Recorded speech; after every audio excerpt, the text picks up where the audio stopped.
Grace Thornton stood on the boardwalk of Redemption, Texas, holding the last piece of bread she owned. She had walked 40 miles in 3 days to reach this town. Now, as she watched the ranch owner stride past without a glance, she knew this was her last chance. If he said no, she would have nowhere left to go. The afternoon sun beat down on Main Street, turning the dust into a shimmering haze. Grace's dress, once a respectable gray cotton, now hung on her frame like a scarecrow's rags. Her boots, held together with wire and determination, left uneven prints in the dirt. She carried a single carpet bag in her left hand and a cloth sack of cooking implements in her right. Everything she owned in the world. The stagecoach that had brought her from the last town pulled away in a cloud of dust, leaving her standing alone, exposed, vulnerable. The town seemed to pause and take notice. Conversations quieted, eyes turned. Grace felt the weight of their judgment like stones pressing on her chest. She lifted her chin. 4 years of surviving alone had taught her one essential truth: the moment you show weakness, the world devours you. So she stood straight, shoulders back, and let them look. A woman emerged from the general store, her dress a cascade of blue silk that whispered money with every movement. She stopped on the steps, one gloved hand shading her eyes as she studied Grace. Behind her, 2 other women appeared, their faces pinched with curiosity and something darker. Contempt, perhaps, or satisfaction at seeing someone lower than themselves. Grace met their stares without flinching. She had learned to read people during her years of exile. These were women who measured worth by the fineness of fabric and the straightness of seams. They would be the first to condemn and the last to forgive. Grace committed their faces to memory. Know your enemies. That was another lesson the wilderness had taught her. The town of Redemption stretched along a single dirt road. On one side, a saloon with faded red paint and a crooked sign. Beside it, the general store with its false front and covered porch.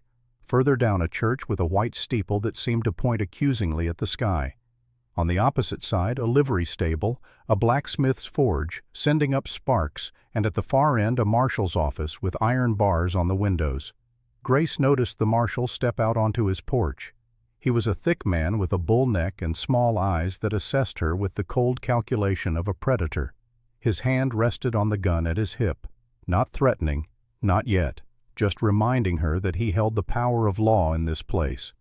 She turned away from his stare and approached the nearest person, an older man leaning against a hitching post. His face was weathered like old leather, his hands gnarled from decades of work.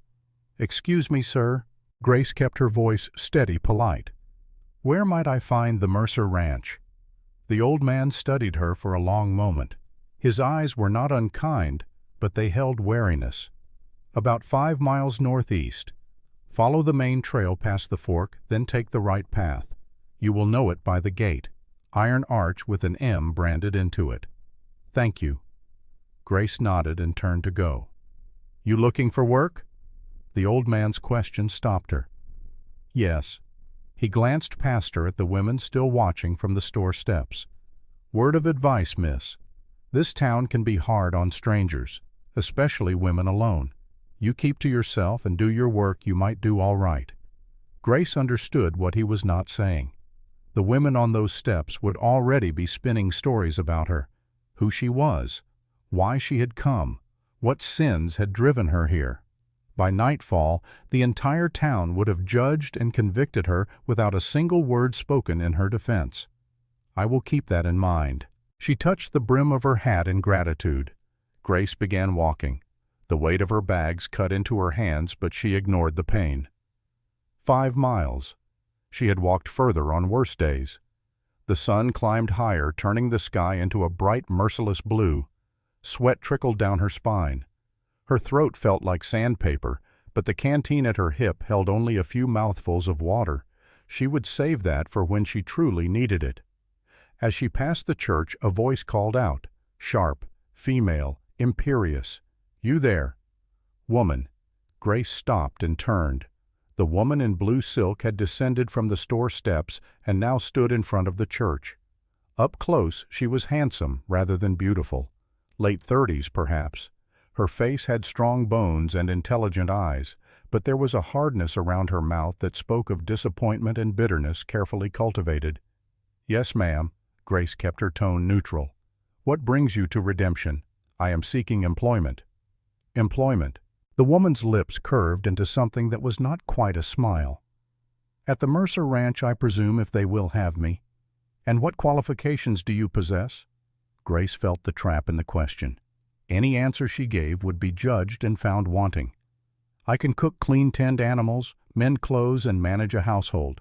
I am honest, hard-working, and I do not gossip." The last part was a deliberate jab. The woman's eyes narrowed slightly. "How refreshing! A paragon of virtue arrives in our humble town. Tell me, Miss—" "Thornton. Grace Thornton. Miss Thornton. Where do you come from, Missouri? And why did you leave Missouri?" Grace met the woman's stare directly.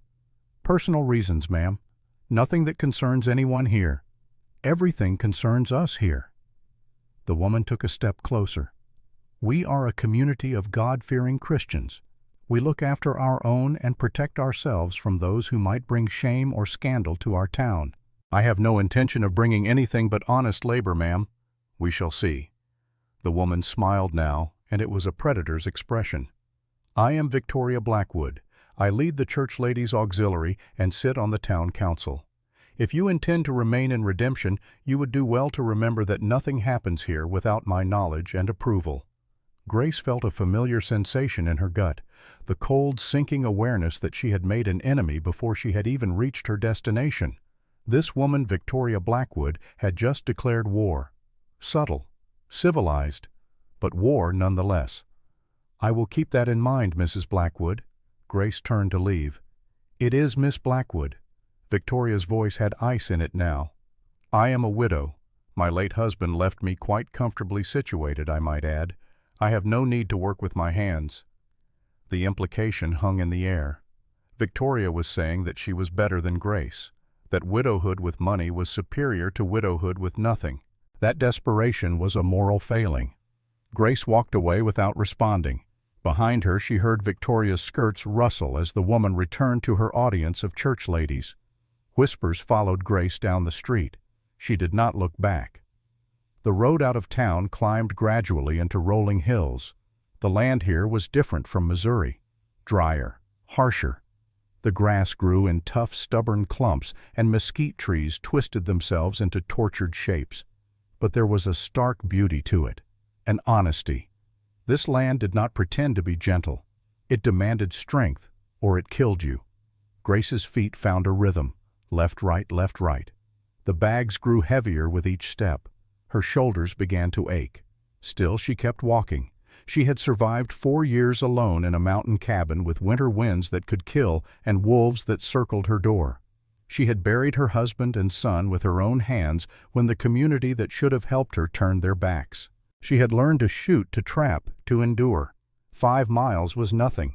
The sun reached its zenith and began its slow descent. Grace allowed herself 3 small sips of water.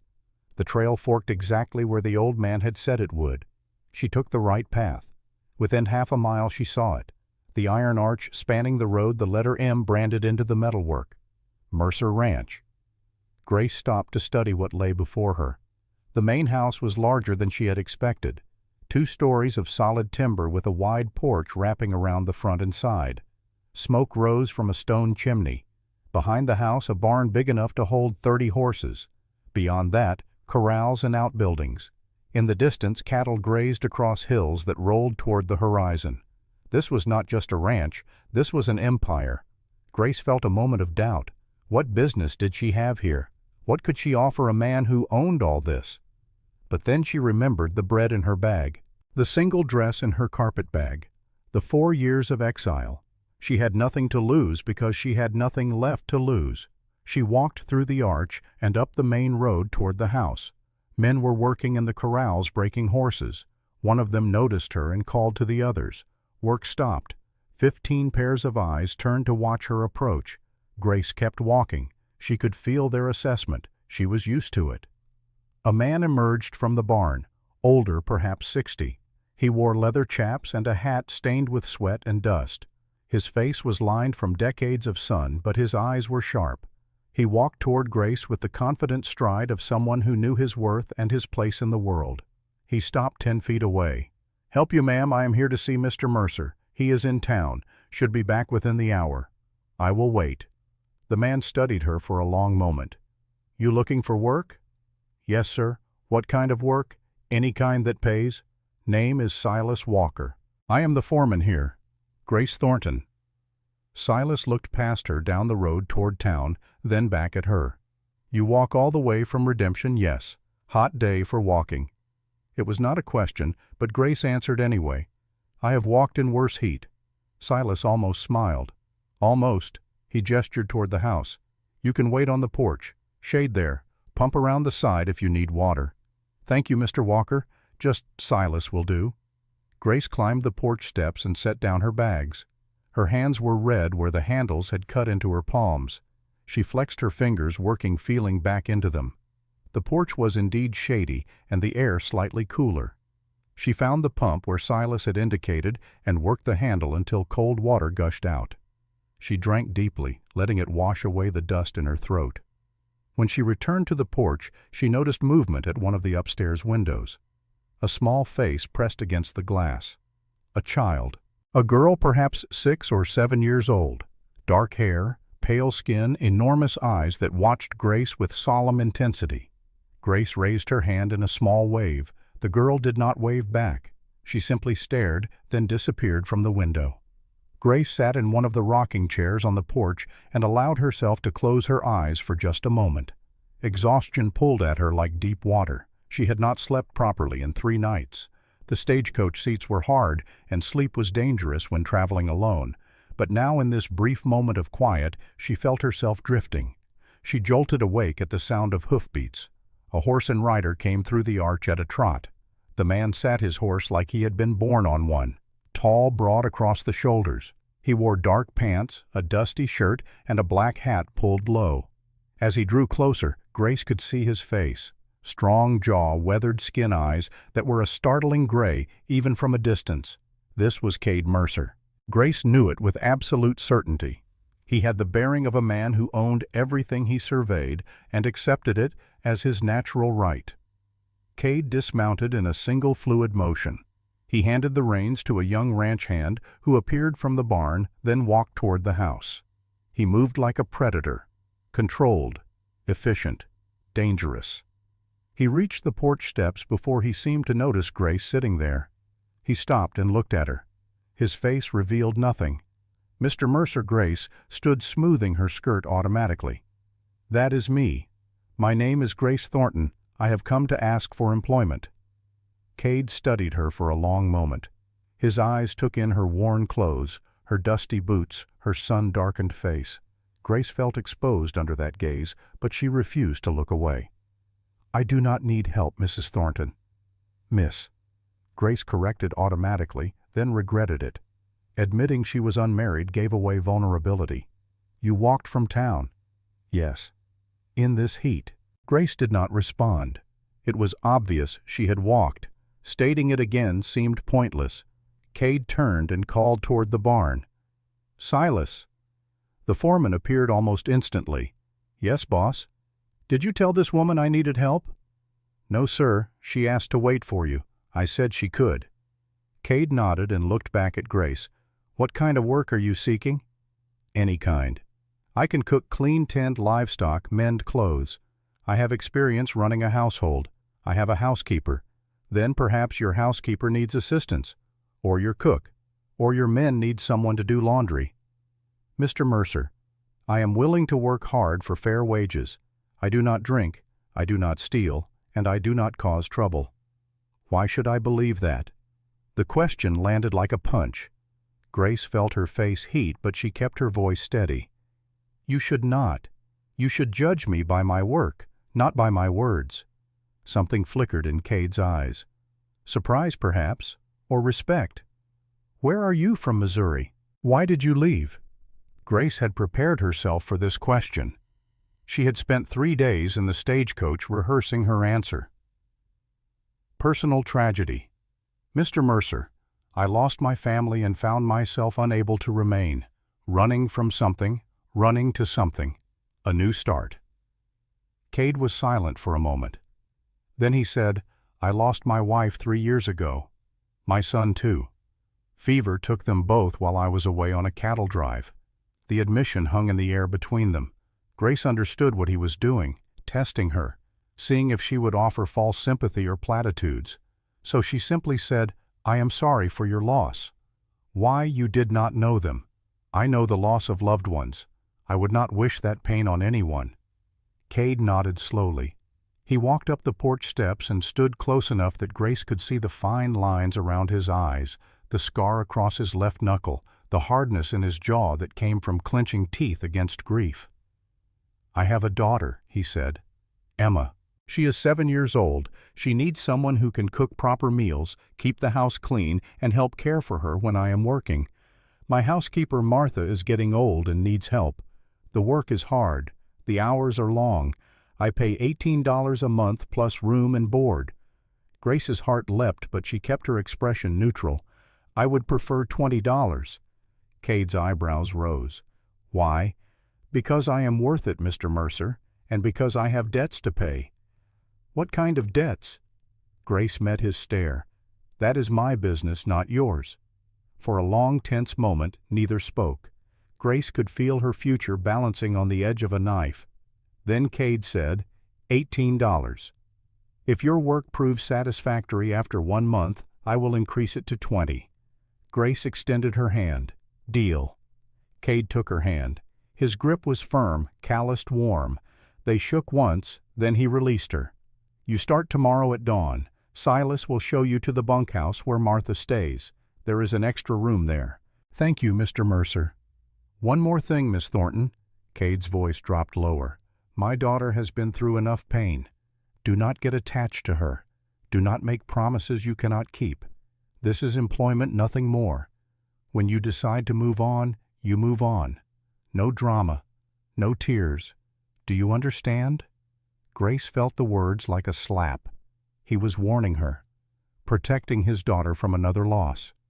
She could not fault him for that. I understand completely, Mr. Mercer. You need not worry about me causing your daughter any distress. Good. Cade turned and walked into the house, letting the screen door slam behind him. Grace stood alone on the porch, her heart pounding. She had done it. She had secured work. A place to stay. $18 a month. It was more than she had dared hope for. Silas appeared beside her, having approached so quietly she had not heard him. Come on. I will show you where you will be staying. Grace picked up her bags and followed him across the yard to a long, low building behind the main house. The bunkhouse. Silas opened the door and led her inside. The interior was dim and cool. Bunks lined both walls. At the far end, a separate door stood closed. Silas knocked. Martha, got someone for you to meet. The door opened and a woman emerged. She was perhaps 60, with iron-gray hair pulled back in a severe bun. Her face was lined but strong, her eyes clear and assessing. She wore a simple dress and an apron stained with flour. This is Grace Thornton. Boss hired her to help you with the house and the girl. Martha looked Grace up and down. About time. I have been telling him for months I need help. Grace. Grace extended her hand. Martha shook it. Her grip was surprisingly strong. Martha Dawson. I run the house and cook for the family. You will help me with both. Can you actually cook, or did you just say that to get hired I can cook? We will see about that tomorrow. Come on. I will show you your room. Martha led Grace through her own quarters, which consisted of a small bedroom and a sitting area, then opened another door. This is yours. It is not much, but it is clean and the roof does not leak. The room was tiny. A narrow bed, a small table, a single chair, and a trunk at the foot of the bed. A window looked out toward the corrals.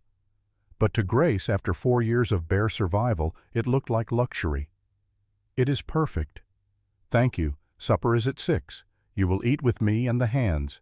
Breakfast is at 5. Work starts at dawn. I will be ready. Martha studied her for a moment longer. Where are you from, girl? Missouri. What brought you to Texas? A need to leave Missouri. Martha grunted. Fair enough. I do not pry into people's pasts. But I will warn you, this town has a way of digging up secrets. You have any skeletons you are running from, they will find them. Grace set her bags on the bed. Everyone has skeletons, Mrs. Dawson. I am no different. It is just Martha. And you are right, we all have our demons. She turned to leave, then paused at the door. One more thing. Mr. Mercer may seem hard, but he is a good man. His wife's death broke something in him. He does not let people close anymore. Do not take it personal. I won not. Martha left, closing the door behind her. Grace sat on the bed and felt it give slightly under her weight. The mattress was thin but serviceable. She opened her carpet bag and removed her few possessions. One change of clothes, a hairbrush, a small Bible that had belonged to her mother, and at the very bottom, wrapped in cloth, a photograph. Grace unwrapped it carefully. The image showed 3 people, a man, a woman, and a small boy. The man stood straight and proud, one hand on the boy's shoulder. The woman sat in a chair, her hands folded in her lap. All 3 looked directly at the camera with the solemn expressions common in photographs of that era. William, Samuel, and herself 4 years younger and a lifetime away. Grace touched the photograph gently. I found work, she whispered. I am going to be all right. But even as she said it, she knew it was a lie. She would never be all right. The best she could hope for was survival, and perhaps, if she was very lucky, a few months of peace before her past caught up with her.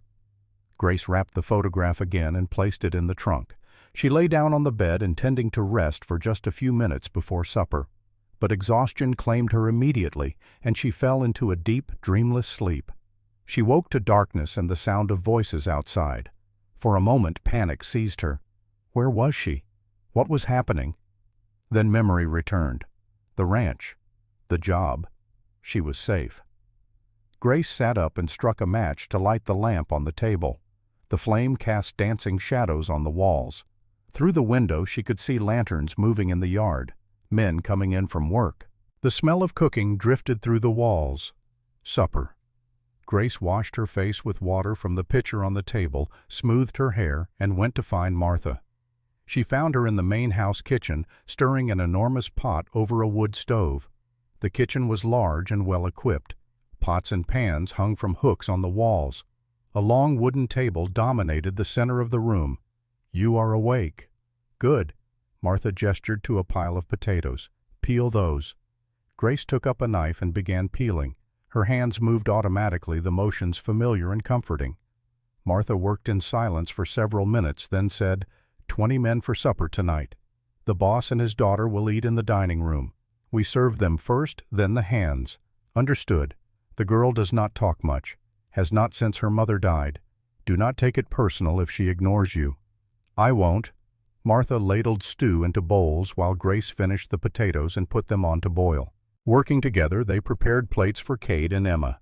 Martha carried them into the dining room while Grace stayed in the kitchen. When Martha returned, she said, The girl stared at you through the window earlier. First time she has shown interest in anything in months. I saw her. I waved, but she did not wave back. She will. Give her time. They served supper to the ranch hands in the bunkhouse dining area. The men ate with the focused intensity of people who worked hard and needed fuel. A few glanced at Grace with curiosity, but no one spoke to her. She was too new, too unknown. They would wait and judge her by her work. After supper, Grace helped Martha clean up. By the time they finished, it was nearly 8 o'clock. Grace's body ached from the long day, but it was a good ache, the ache of honest work. She returned to her room and found a small basket on her bed. Inside were a towel, a bar of soap, and a note in Martha's handwriting. Bathhouse is behind the bunkhouse. Heat your own water. Grace smiled. Small kindnesses meant more than grand gestures. She took the basket and went to find the bathhouse. It was a small structure with a large copper tub and a stove for heating water. Grace filled the tub bucket by bucket from the pump, then lit a fire under the stove and waited for the water to heat. While she waited, she allowed herself to think about Cade Mercer. He was younger than she had expected, mid-30s perhaps, handsome in a hard-weathered way, but it was his eyes that stayed with her, gray as winter storm clouds and just as cold. Yet she had seen something flicker in them when he mentioned his wife and son. Pain, deep and still fresh despite 3 years having passed. Grace understood that pain. It was the kind that never fully healed. You simply learned to carry it. The water was finally hot. Grace stripped off her dusty clothes and lowered herself into the tub. The heat was almost painful at first, then became glorious. She scrubbed away 3 days of travel grime and 4 years of hardship. When she finally emerged, her skin was pink and her muscles loose. She dressed in her clean clothes and returned to her room. Through the window she could see lights in the main house, 2nd floor. That would be Emma's room, perhaps, or Cade's. Grace wondered what it was like up there. What memories haunted those rooms? A knock on her door startled her. She opened it to find Silas standing in the dim hallway. "Sorry to bother you, Miss Thornton, but I wanted to give you this before you hear it from someone else." He handed her a folded piece of paper. Grace opened it and felt her blood turn to ice. It was a handbill, the kind posted in towns across the West. Wanted for murder. Grace Thornton, last seen in Jefferson County, Missouri. Reward, $500. Contact, Marshal James Hawkins. Redemption, Texas. Grace's hands shook. Her vision blurred. This could not be happening. Not here, not now. "Where did you get this?" Her voice came out as a whisper. "Marshal Hawkins is putting them up around town tomorrow. I saw one tonight at the saloon. Figured you should know." Grace looked up at Silas. His face was neutral, but his eyes held something like sympathy. "Why are you telling me this?" "Because I have known men and women on the run. Most of them were guilty of something, but a few were innocent and just did not have anyone to stand up for them." Silas paused. "I am not saying which one you are, but I figured you deserved a warning. Thank you." Grace's voice was barely audible. Silas tipped his hat and left. Grace closed the door and leaned against it. Her heart hammered in her chest. $500. That was enough to bring every bounty hunter in Texas to her door. She looked at the handbill again. Marshal James Hawkins. Who was he? And how had he gotten this information? Grace had been careful. She had used different names, traveled at night, stayed away from towns. Yet somehow someone had found her. Victoria Blackwood. The realization hit Grace like a physical blow. Victoria had asked where she was from, Missouri. And now, within 3 days, a wanted poster appeared with her name on it. It was too fast to be coincidence. Grace sank onto her bed. She should run, pack her bag, and disappear into the night. But where would she go? She had no money, no horse, nowhere to hide. And even if she ran, the poster would follow her. $500 would make every sheriff and bounty hunter in the West her enemy. She thought of Cade Mercer's words, "Do not get attached. Do not make promises you cannot keep. This is employment, nothing more." He had been warning her, but also himself. He had been hurt too many times, lost too much. He would not defend her when the marshal came. Why should he? She was nothing to him, a stranger who had walked onto his ranch looking for work. Grace lay down on her bed, still fully clothed. Sleep was impossible. Her mind raced through possibilities. She could go to the marshal and explain, but explain what? That she had not murdered her husband. Who would believe her? She had fled Missouri rather than face accusations. That made her look guilty. She could go to Cade and ask for help. But he had already made it clear he wanted no complications. She would be putting him and his daughter at risk. Grace could not do that to them. No, she would have to face this alone, just as she had faced everything else. Grace closed her eyes and forced herself to breathe slowly, in through her nose, out through her mouth. She had survived 4 years. She could survive this. She had to. Outside her window, the ranch settled into night. The last lanterns were extinguished. The sounds of men and animals faded. In the distance, a coyote howled. Grace listened to it and thought, "I know how you feel." She must have slept eventually because she woke to the sound of a rooster crowing. Gray dawn light filtered through her window. Her body ached from tension and exhaustion, but she forced herself to rise. If this was to be her last day of freedom, she would work. She would earn her wages honestly. and she would face whatever came with her head held high. Grace dressed quickly and went to the kitchen. Martha was already there kneading dough for biscuits. "Morning?" Martha did not look up from her work. "Morning." Grace washed her hands at the sink. "What can I do?" "Make coffee, then start on the bacon. We feed the hands at 5:30. They worked in companionable silence. Grace made coffee strong and black the way ranch hands preferred it. She fried bacon in an enormous cast-iron skillet. The smell filled the kitchen, rich and savory. Martha finished the biscuits and slid them into the oven. When everything was ready, they carried the food to the bunkhouse dining area. The men filed in, sleepy-eyed and hungry. They filled their plates and ate quickly, needing to get to work. Grace was clearing plates when a small voice said, "You are the new lady."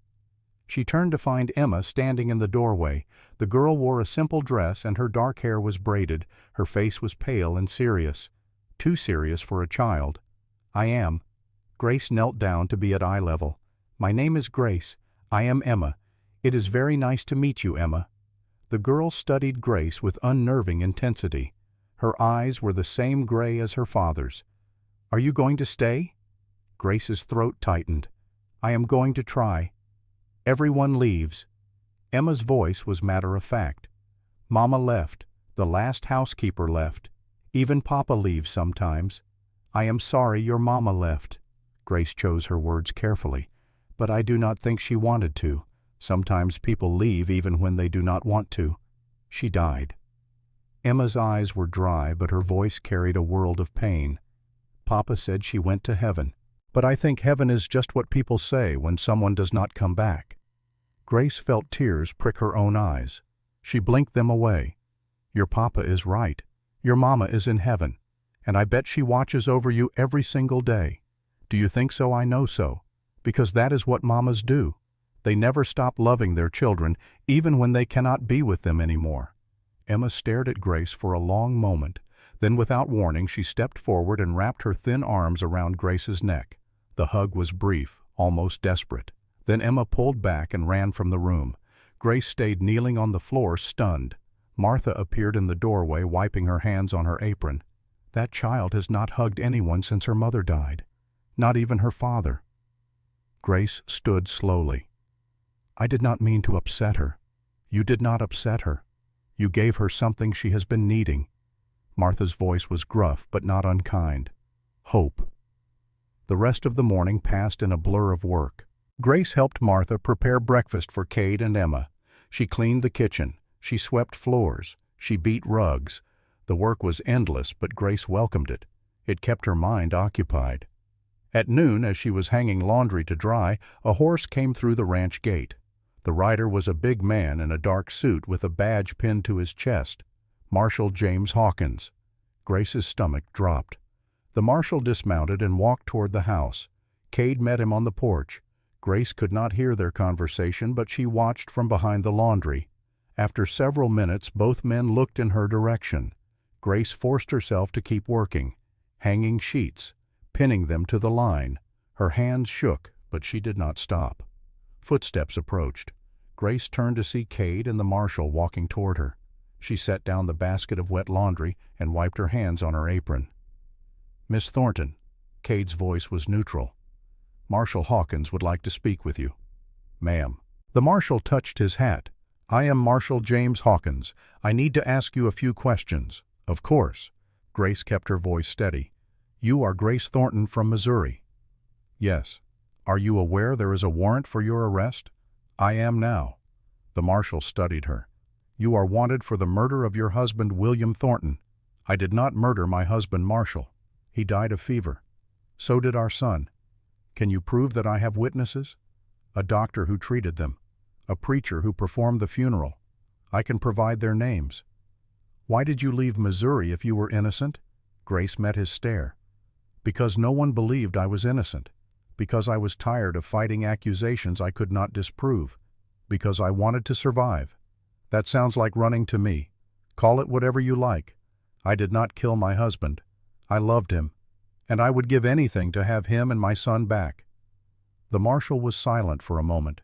Then he said, "I am going to need you to come into town with me. We will hold you until we can verify your story." Grace's knees went weak. She glanced at Cade. His face was unreadable. "Marshal, may I ask a question?" Cade's voice was calm. "Go ahead. On what authority are you arresting Miss Thornton? I have a warrant from Missouri. May I see it?" The marshal reached into his coat and pulled out a folded document. Cade took it and read carefully. Grace watched his face, trying to gauge his thoughts. Finally, Cade said, "This warrant is 4 years old. It is still valid. Is it 4 years is a long time for a warrant to remain active, especially for a case with no body, no weapon, and no witnesses?" The marshal's jaw tightened. "I do not see what concern this is of yours, Mr. Mercer. Miss Thornton is my employee. That makes it my concern. She is a murder suspect. She is a woman entitled to due process." Cade handed the warrant back. "If you want to arrest her, Marshal, you do it proper. Get a judge, have a hearing. Until then, she works for me and stays on my property." The marshal's face reddened. "You are interfering with the law. I am ensuring the law is followed correctly." Cade's voice dropped lower, more dangerous. "And I am telling you that if you try to take this woman off my ranch without proper legal procedure, you will have a problem." The two men stared at each other. Grace held her breath. Finally, the marshal said, "Fine, I will get a judge. But she does not leave this ranch. You understand?" "Perfectly." The marshal mounted his horse and rode away. Grace released the breath she had been holding. Her legs gave out, and she sat down hard on the ground. Cade looked down at her. "Are you all right? Why did you do that?" Grace's voice shook. "You do not even know me. I know enough." Cade extended his hand to help her up. "I know you are a hard worker. I know my daughter likes you. And I know that warrant smells wrong." Grace took his hand and let him pull her to her feet. "Thank you. Do not thank me yet. The marshal will be back, and next time he will have legal backing. If you are innocent, you need to prove it fast. How contact whoever can vouch for you. Doctor, preacher, family. Get them to send statements. Better yet, get them to come here. They are in Missouri. That will take weeks. Then you better start writing letters today." Cade turned to go, then paused. "Miss Thornton, are you innocent?" Grace looked him in the eye. "Yes, Mr. Mercer, I swear it." "All right then. We will see this through." He walked away. Grace stood alone in the yard, surrounded by drying laundry and the weight of her past. For the first time in 4 years, someone had stood up for her. Someone had believed her without proof or promise. It was more than she had dared hope for. That evening, after the day's work was done, Grace sat at the small table in her room and wrote letters. To Dr. Morrison, who had treated William and Samuel. To Reverend Hayes, who had performed their funeral. To her sister-in-law, Rachel, who had witnessed everything. She explained where she was, what had happened, and begged them to help her. When she finished, she sealed the letters and addressed them. Tomorrow she would ask Silas to post them. Then she would wait and hope. Grace blew out her lamp and lay in the darkness. Through her window she could see stars scattered across the sky like diamonds on black velvet. They were the same stars she had watched from her Missouri cabin, the same stars that had witnessed her grief and her survival. She thought of Cade's question, "Are you innocent?" Yes, she was innocent of murder, but guilty of so much else. Guilty of surviving when her family had died, guilty of running instead of fighting, guilty of being weak when she should have been strong. Grace closed her eyes and whispered into the darkness, "William, Samuel, I am still here. I am still fighting. Help me be strong enough." No answer came, but somewhere in the night a breeze rustled the curtains at her window. And for just a moment, Grace imagined she felt her husband's hand on her shoulder and her son's small arms around her waist. Then the moment passed, and she was alone again. But the memory of it sustained her. She would face the marshal. She would face the town. She would face whatever came next, because that was what survivors did. They endured. The letters were posted on Monday. By Wednesday, the entire town knew about Grace Thornton and the murder charge. By Friday, Cade Mercer had been summoned to appear before the town council. Grace learned this from Martha, who heard it from one of the ranch hands who had been in town for supplies. The council wanted answers. They wanted to know why Cade was harboring a suspected murderess. They wanted her removed from the ranch and placed in custody pending trial. Cade said nothing about the summons to Grace. He simply continued his work as if nothing had changed. He rose before dawn, worked until dark, and spoke only when necessary. But Grace noticed small things: the way his jaw tightened when riders approached the ranch, the way his hand rested on his gun when strangers appeared. He was preparing for a fight. Grace threw herself into work with desperate intensity. If these were to be her last days of freedom, she would earn them. She rose at 4 each morning and worked until her body screamed for rest. She cooked meals that made the ranch hands groan with satisfaction. She cleaned the main house until every surface gleamed.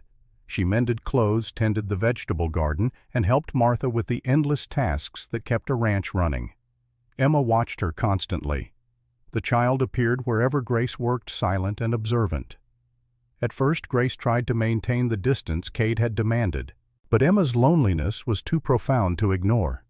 So Grace began talking to her as she worked. Nothing profound, just simple observations about the weather, the horses, the way bread dough felt beneath your hands. Emma never responded with more than a nod or a small smile, but she stayed close. And that, Grace realized, was its own form of conversation. On Thursday afternoon, Cade announced they would be taking 50 head of cattle to Fort Worth, a 3-day journey. They would leave Friday at dawn. Grace was scrubbing the kitchen floor when Martha delivered this news. "And the boss wants to know if you can cook on the trail." Martha's tone suggested she thought this was a terrible idea. "I can. It is hard work, girl, harder than anything you have done here.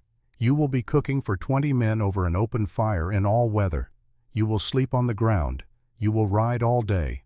I have done worse." Martha studied her. "Have you really? Or are you just saying that?" Grace sat back on her heels and looked up at the older woman. "I spent 4 years alone in a mountain cabin in Missouri. I hunted my own food, chopped my own wood, and survived winters that killed grown men. I think I can manage a cattle drive." Martha grunted. "Fair enough.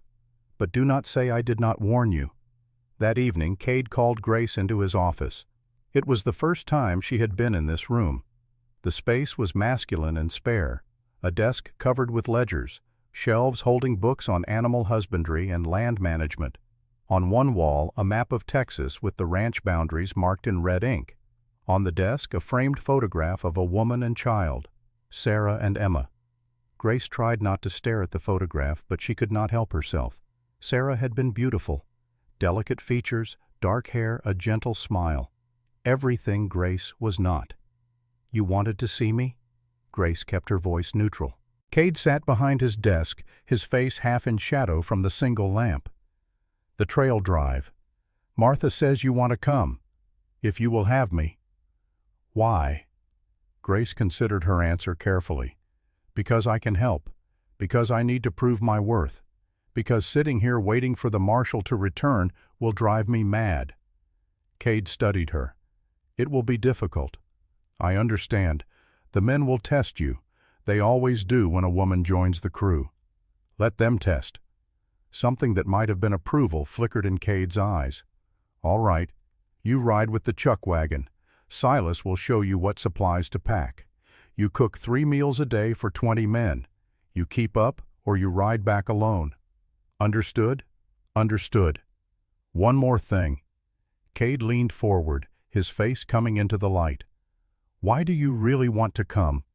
Grace met his stare.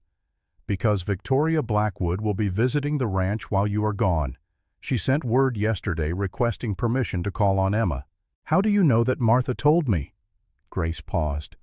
"I do not trust that woman, Mr. Mercer, and I do not want to be alone here when she comes." Cade's jaw tightened. "Victoria has no business with Emma, yet she is coming anyway." Grace kept her voice level. "I think she wants to use your absence to establish a relationship with your daughter, to position herself as a maternal figure in Emma's life." "Why would she do that?" Grace chose her words carefully. "Because she wants what you have, Mr. Mercer. This ranch, your position, your daughter. And she sees me as an obstacle. You think she is behind the wanted poster. I know she is. The timing is too convenient. I arrive in town, speak with her for 5 minutes, and by that same night a 4-year-old warrant suddenly appears. She must have telegraphed Missouri, found someone willing to create or resurrect that warrant, and arranged for Marshal Hawkins to receive it. That would require money and connections. Victoria Blackwood has both. Cade sat back in his chair. If you are right, she is more dangerous than I thought. She wants you to marry her. Grace said it bluntly.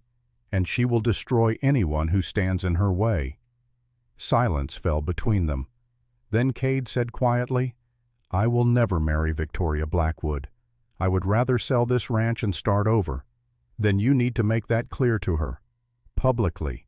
Before she does something you cannot undo, such as convincing the town that Emma would be better off with her, that you are unfit to raise a daughter alone, that a woman of her social standing could provide stability and maternal guidance.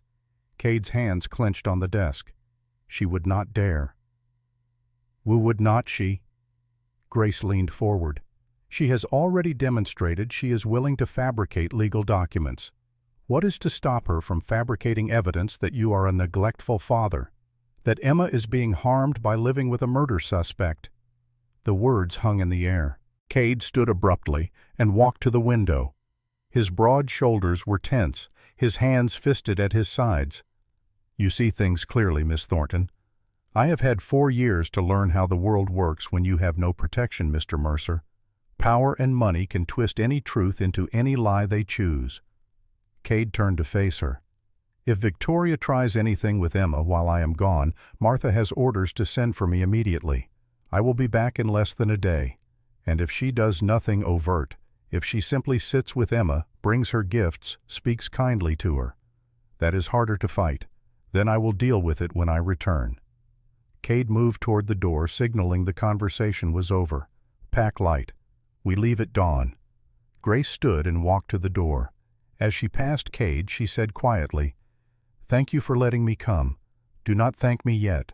The trail is unforgiving to those who cannot keep up. I will keep up. That night, Grace packed her few belongings into a canvas bag.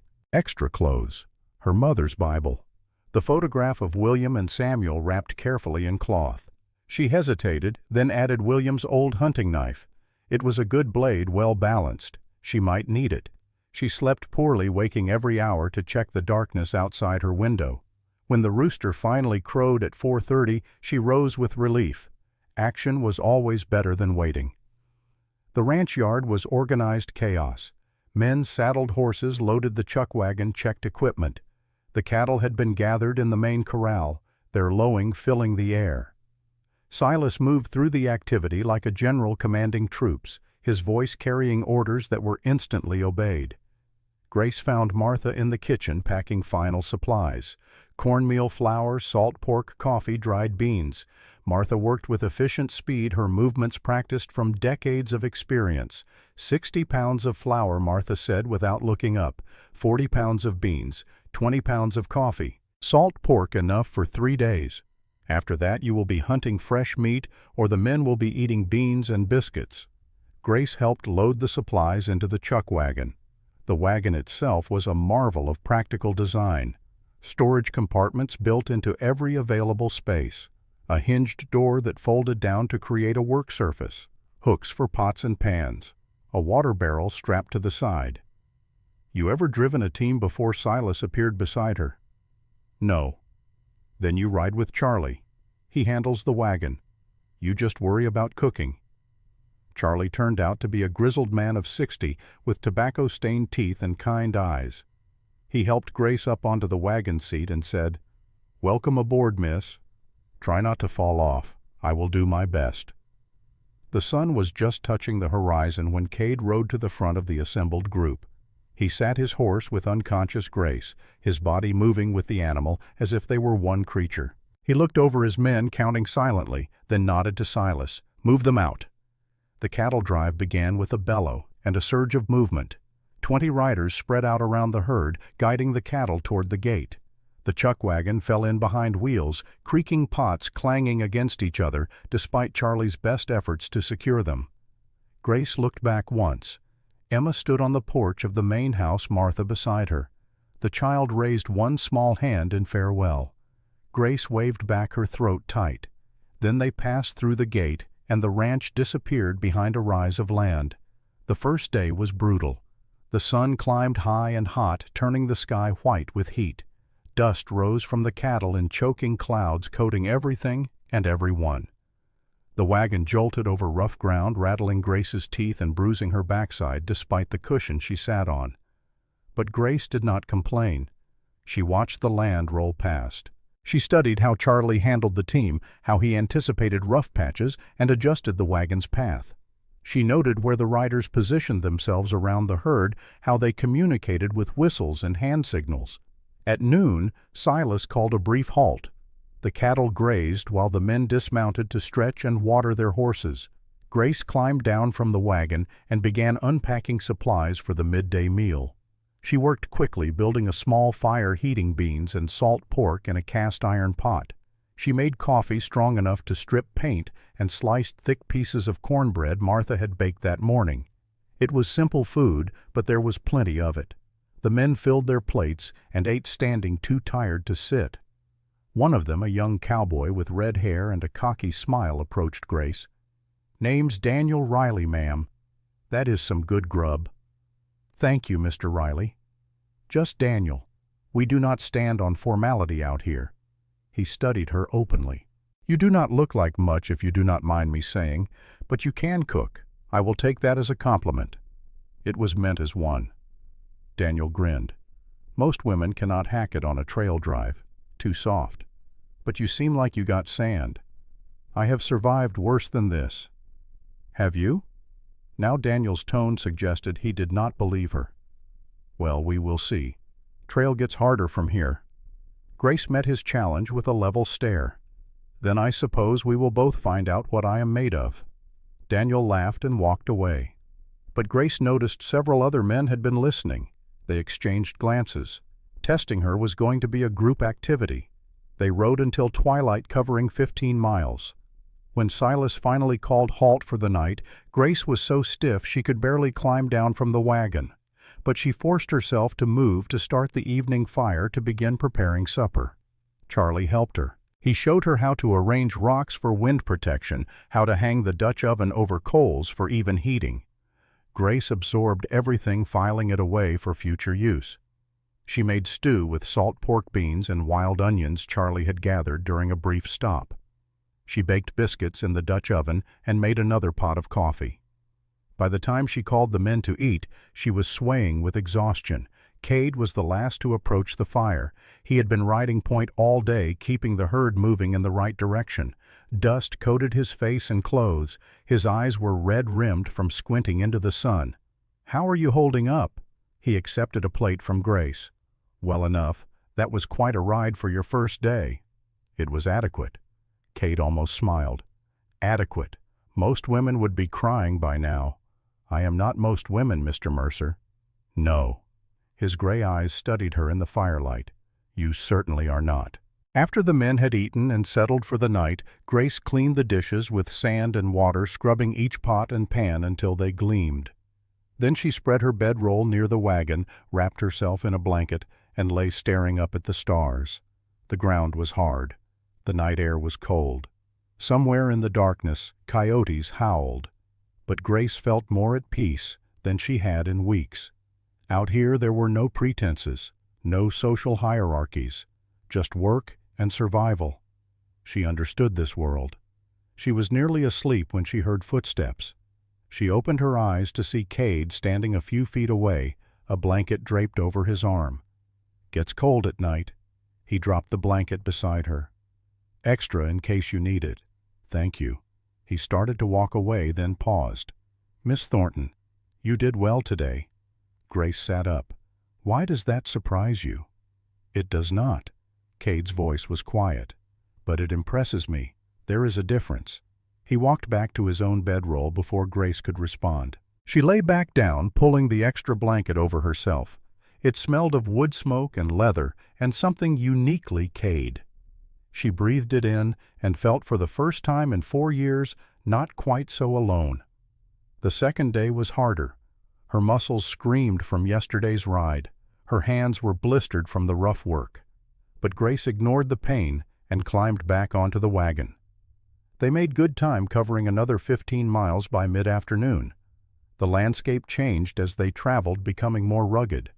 Hills gave way to rocky canyons and dry creek beds. The temperature climbed into the 90s. Grace prepared the noon meal in the shade of a massive cottonwood tree. As the men ate, she noticed a rider approaching from the east, a stranger. The men noticed too. Conversation died. Hands moved closer to guns.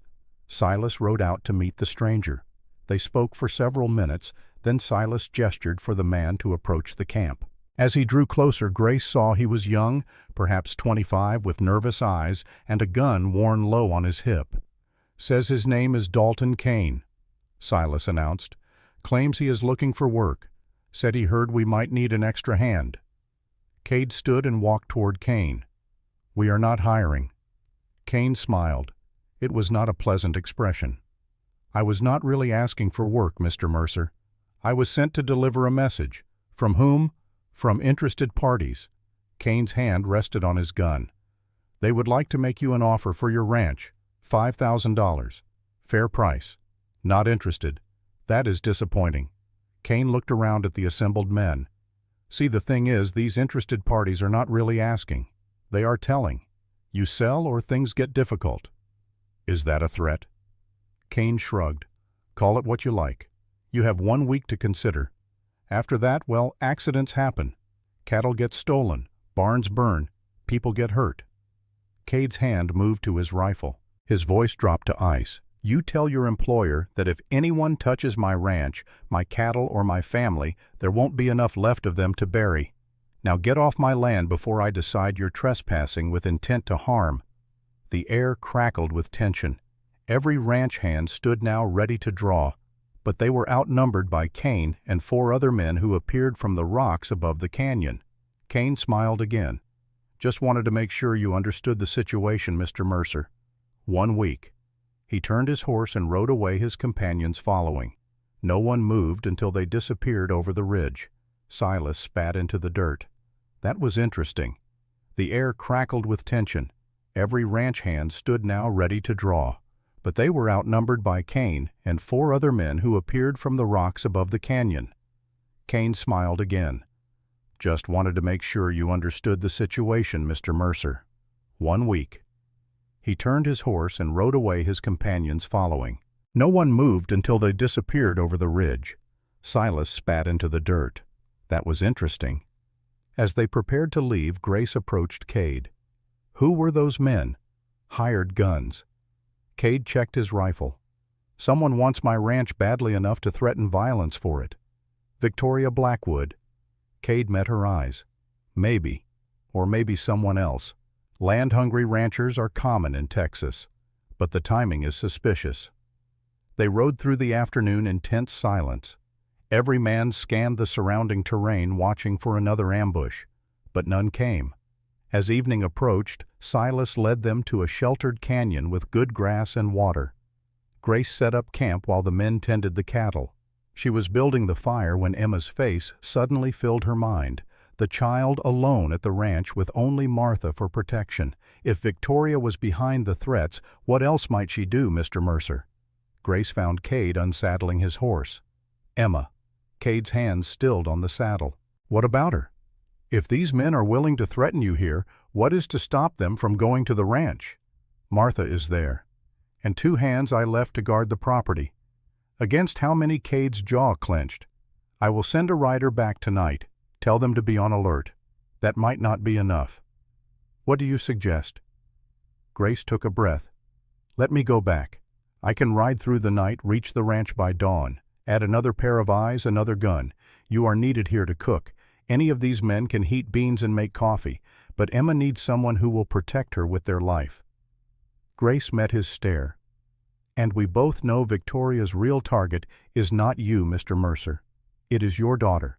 Control Emma, and she controls you." Cade was silent for a long moment. Then he called out Daniel.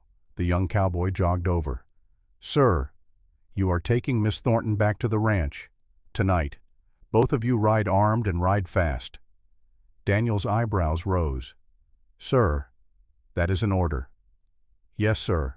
Daniel looked at Grace with new respect. Can you ride, ma'am, well enough? Then we leave in an hour, soon as the horses rest. Grace returned to the chuck wagon and gathered her belongings. Charlie watched her pack with sad eyes. You are a good cook, Miss Grace. Best we have had on a drive in years. Thank you, Charlie. Grace smiled. But I think I am needed elsewhere. That girl back at the ranch, she is lucky to have someone willing to fight for her. I am not fighting for her. Grace picked up her bag. I am fighting with her. There is a difference. An hour later, Grace sat on a borrowed horse, her bag tied behind the saddle, William's knife strapped to her belt. Daniel checked his rifle and revolver, then nodded to Cade. We will have her back safe, boss. See that you do. Cade looked up at Grace. Thank you for doing this. I have not done anything yet.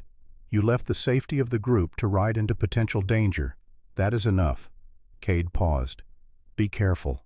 Grace wanted to say something meaningful, something that would capture the strange connection growing between them, but Daniel was already turning his horse toward the trail, so she simply nodded and followed.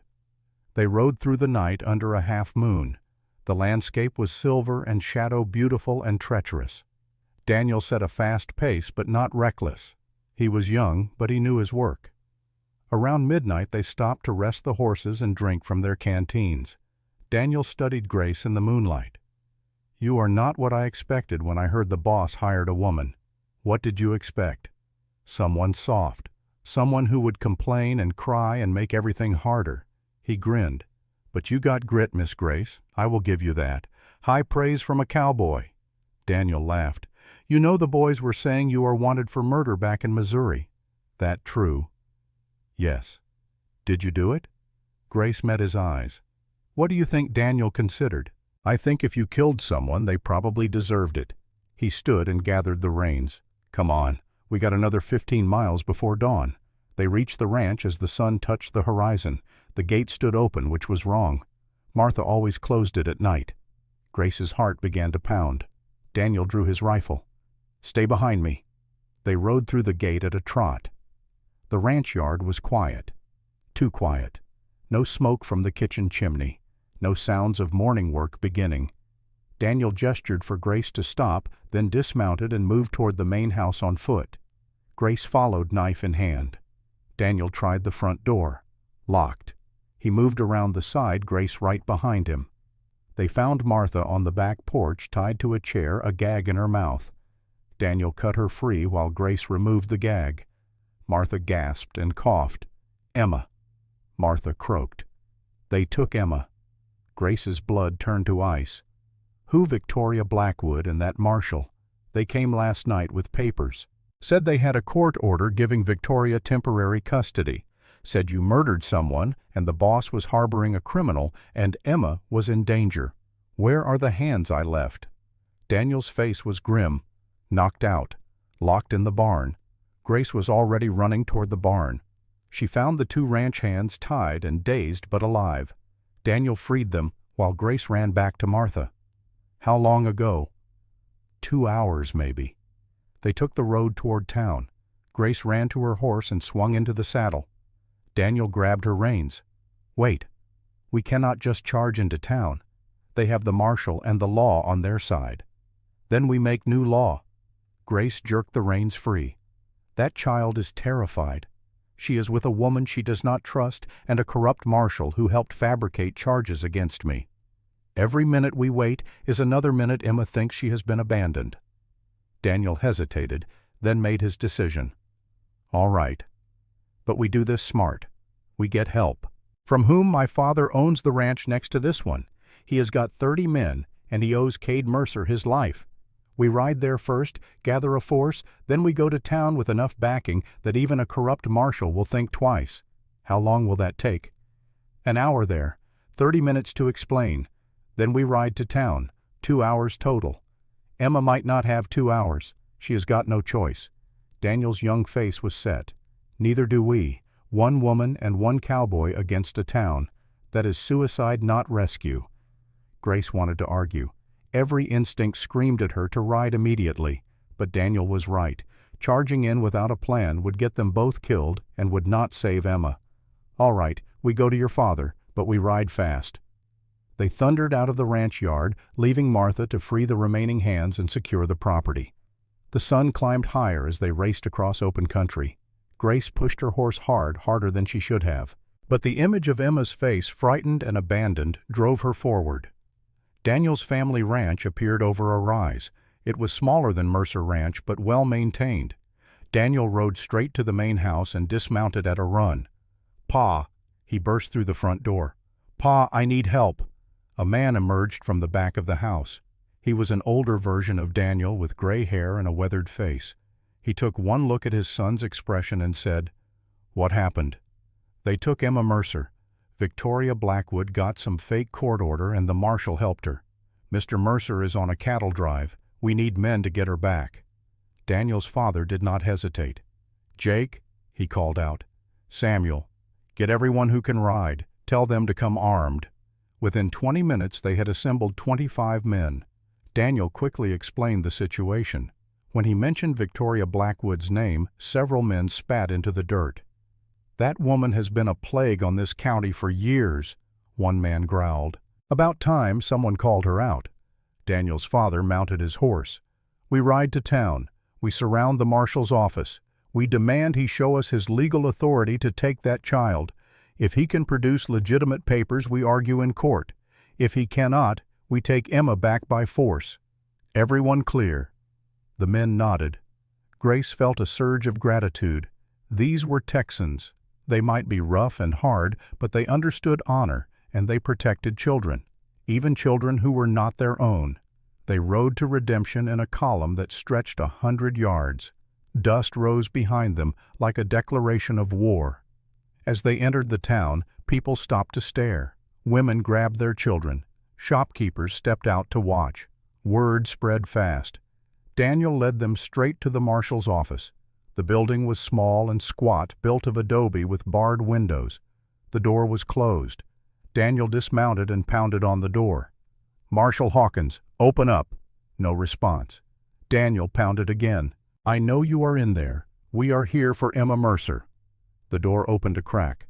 Marshal Hawkins peered out, his face pale. "I do not know what you think you are doing, boy, but you are interfering with the law. Show me your legal authority for taking that child. I do not have to show you anything." "Then you got no legal authority." Daniel's voice carried across the square. Everyone heard. "You kidnapped that girl on behalf of Victoria Blackwood. That is a crime, Marshal. You know it, and we know it." A crowd had gathered. Townspeople filled the square, drawn by the commotion. Grace saw Victoria Blackwood emerge from the church, her face tight with anger. "Enough!" Victoria's voice cut through the noise. "I have done nothing illegal. I have a court order signed by Judge Anderson giving me temporary custody of Emma Mercer pending a hearing on her father's fitness as a parent." "Then show us the order," Daniel's father called out. Victoria hesitated just for a moment. Then she produced a folded document. "Here, signed and sealed." Daniel took the document and read it. His face darkened. "This is dated yesterday. Judge Anderson is in Austin. There is no way he could have signed this and had it delivered here in less than a day." The crowd murmured. Victoria's face reddened. "The judge signed it last week. It was only just delivered." Daniel handed the paper to his father, who examined it closely. "This seal looks wrong, and this signature does not match Anderson's hand. I have seen his signature dozens of times. You are calling me a liar. I am calling you a forger." Daniel's father faced the crowd. "Victoria Blackwood fabricated this document to steal Emma Mercer. She is using a corrupt marshal to enforce illegal papers. That is kidnapping." The crowd's murmur grew louder.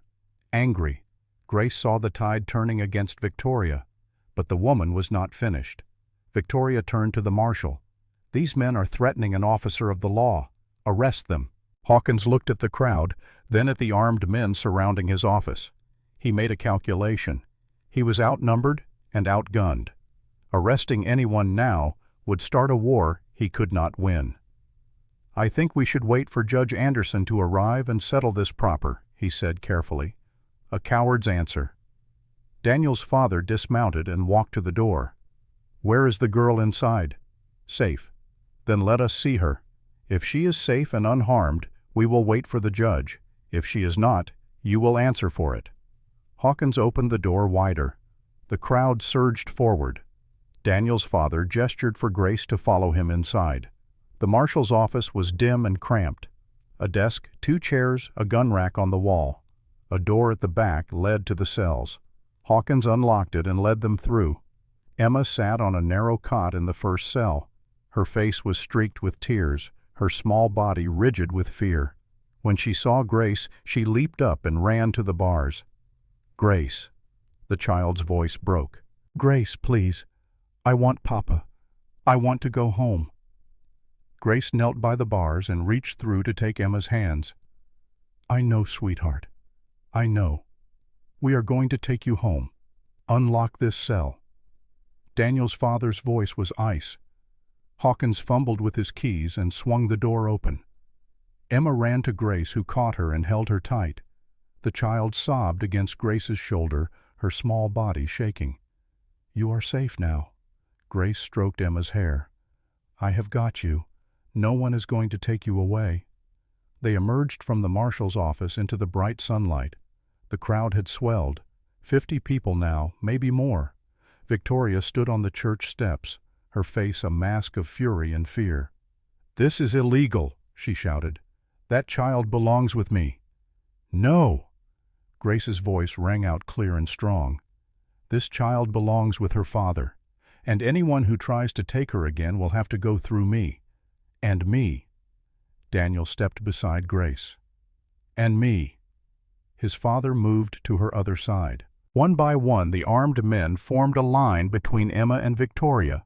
Then others joined. Townspeople Grace had never met. Shopkeepers, farmers, women with children of their own. They created a wall of bodies protecting the child. Victoria looked at the crowd and realized she had lost. Her face twisted with rage. "This is not over," she hissed. "I will have that ranch. I will have everything." She spun and stalked away, her skirts whipping around her legs. Marshal Hawkins stood in his doorway, uncertain what to do. Daniel's father turned to him. "I suggest you start looking for a new job, Marshal, because when Mr. Mercer returns and learns what you did, your badge will not protect you." The crowd dispersed slowly. People came up to Grace, introduced themselves, offered support. The cafe owner, Rebecca Foster, appeared with a basket of food. For the child. She pressed it into Grace's hands. "And for you. You did a brave thing today. I just did what was right." Rebecca smiled. "That is what brave means, dear." Grace carried Emma to the borrowed horse. Daniel helped them both up, then mounted his own horse. They rode back to Mercer Ranch, surrounded by an escort of armed men who would not leave until Cade returned. At the ranch, Martha had prepared Emma's room. The child was bathed, fed, and put to bed. But she would not let go of Grace's hand. "Stay." Emma's eyes were huge. "Please stay. I am scared. I am staying right here." Grace settled into a chair beside the bed. "I promise. What if they come back?" "They won't." Grace smoothed Emma's hair. "Too many people know now. Too many people saw what Victoria did. She cannot try again without everyone in the county knowing she is a kidnapper. But what if they hurt Papa?" Grace felt a chill. She had been so focused on rescuing Emma that she had not considered the bigger picture. Kane and his men had threatened Cade. Victoria had tried to steal Emma. These were coordinated attacks designed to destroy Cade's life piece by piece. "We need to warn him." Grace stood. "Martha, stay with Emma." She found Daniel outside. "We need to send riders to find Mr. Mercer. Warn him about Kane." "Already done. Pa sent 4 men an hour ago. They will catch up to the cattle drive by morning." "Good." Grace looked toward the horizon where the sun was setting. "Then we wait." The summons arrived the next morning, all 4 of them. And behind them, moving at a fast trot, came Cade Mercer and his entire crew. They had left the cattle with drovers and ridden back at a pace that had nearly killed the horses. Cade dismounted before his horse fully stopped. Emma ran from the porch, and he caught her, swinging her up into his arms. The child burst into tears, clinging to her father's neck. "I thought they took you away forever," Emma sobbed. "I thought you left me like Mama did." "Never." Cade's voice was rough. "I will never leave you. Never." He carried her into the house, still holding her tight. Grace stood on the porch and watched them go. She felt a strange emptiness. Her part was done. She had protected Emma. Now Cade was home and Grace was no longer needed. She turned to go back to her room, but Silas stopped her. "Boss wants to see you. In his office. In an hour." Grace nodded and went to wash and change. When she knocked on Cade's office door an hour later, her heart was pounding. "Come in." Cade stood by the window, his back to her. He still wore his dusty trail clothes. His shoulders were tense. "Mr. Mercer." Grace closed the door behind her. "I heard what you did." Cade's voice was quiet. "You risked your life to save Emma. I did what anyone would have done." "No." Cade turned to face her. His eyes were red, whether from exhaustion or emotion she could not tell. "You did what a mother would do. You protected my daughter when I could not." Grace's throat tightened. "She is a good child. She deserves to be safe." Cade walked toward her until they stood only a few feet apart. "You were right.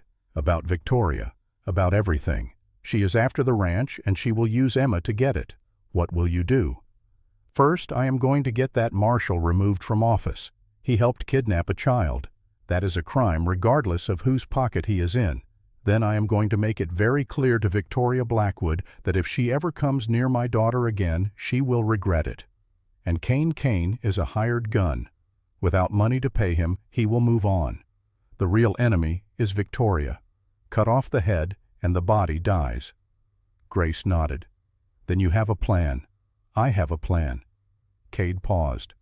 "Miss Thornton." "Grace, I need to ask you something." "Yes." "Why did you come back? You were safer on the trail. Coming back put you in danger from both Victoria and the marshal. You could have been arrested.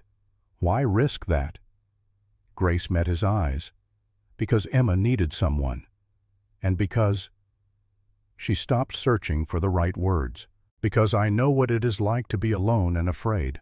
I could not let her feel that way if I could prevent it." Cade was silent for a long moment. Then he said, "The letters you sent to Missouri. Have you received any response?" "Not yet. It has only been 2 weeks. It will take time. What if they do not respond? What if they cannot help? Then I will face whatever comes. You might hang for a crime you did not commit." Grace felt the weight of that truth. "I know. I will not let that happen."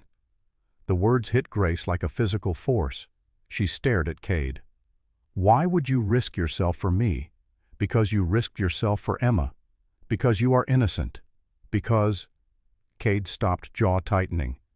"Because this ranch, this county needs more people like you and fewer people like Victoria Blackwood. That is not enough reason to put yourself in danger. Maybe not. But it is my reason." Cade moved closer. "I have been dead inside for 3 years, Grace, going through the motions. Working, eating, sleeping, but not really living. And then you walked onto my ranch, and everything changed. Mr. Mercer." "Cade. My name is Cade." Grace's heart hammered. "Cade, I am still accused of murder. I am still facing trial. I am not free to—" "I know. I am not asking for anything. I am just telling you the truth. You matter. To Emma. To this ranch. To me. And I will do whatever it takes to keep you safe."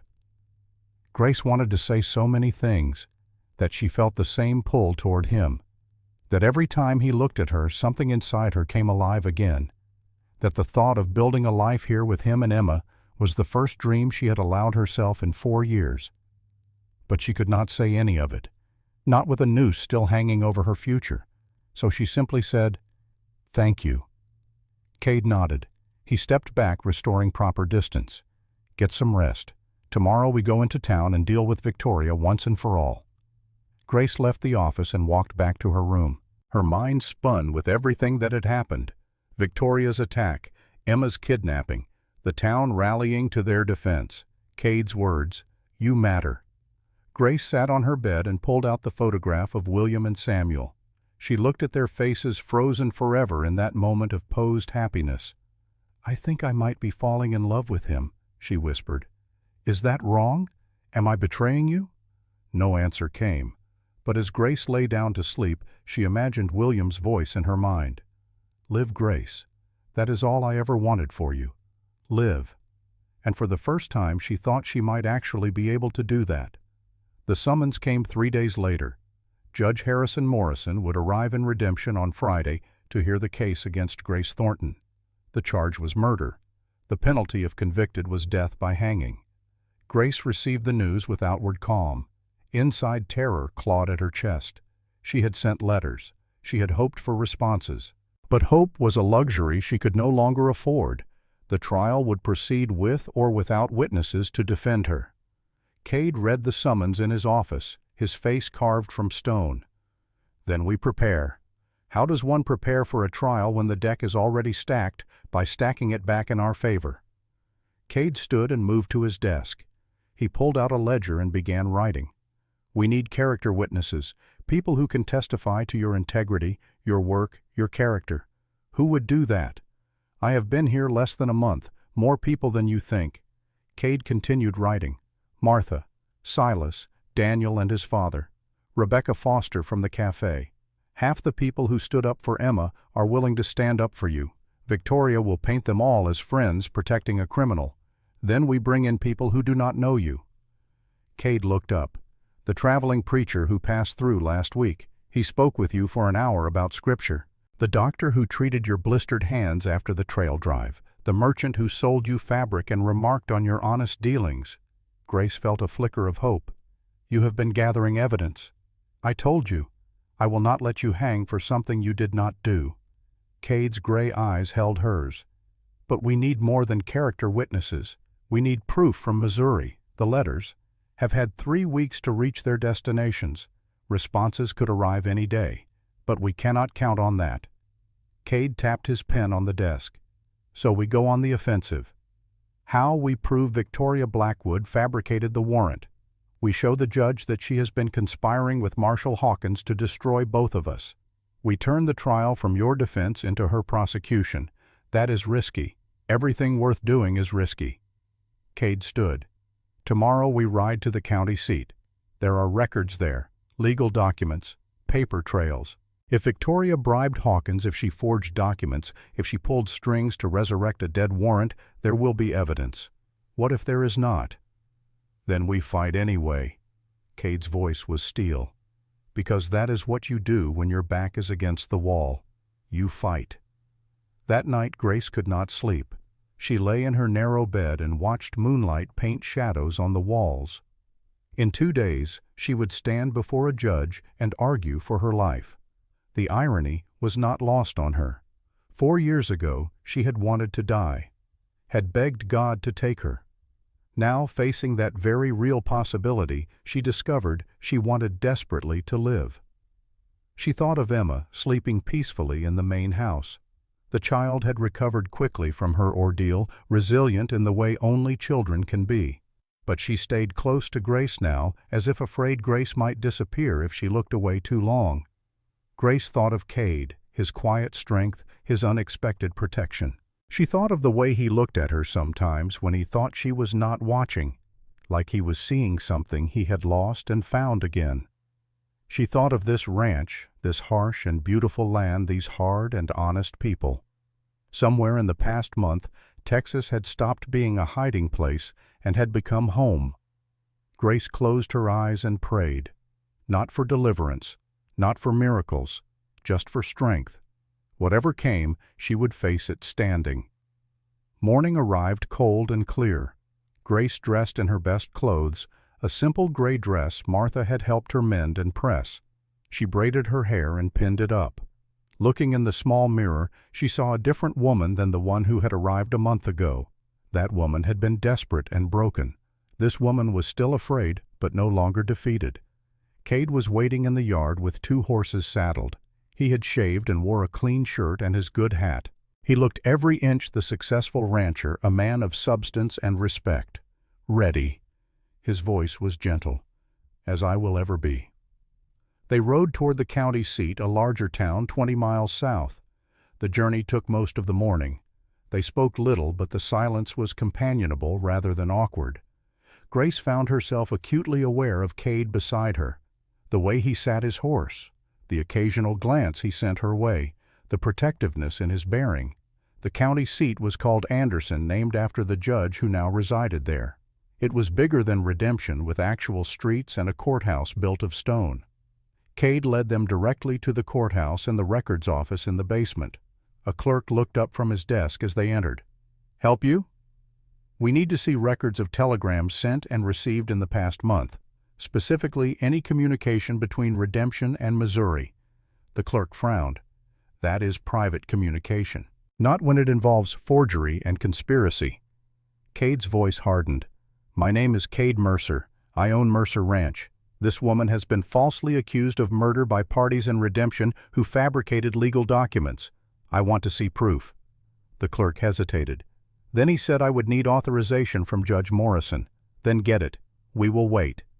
The clerk disappeared into a back room. 20 minutes later, Judge Morrison himself appeared, his presence filling the small office. "Mr. Mercer, I know of you by reputation." Judge Morrison extended his hand. "Thank you, Your Honor." Cade shook his hand. "This is Grace Thornton, the accused murderess."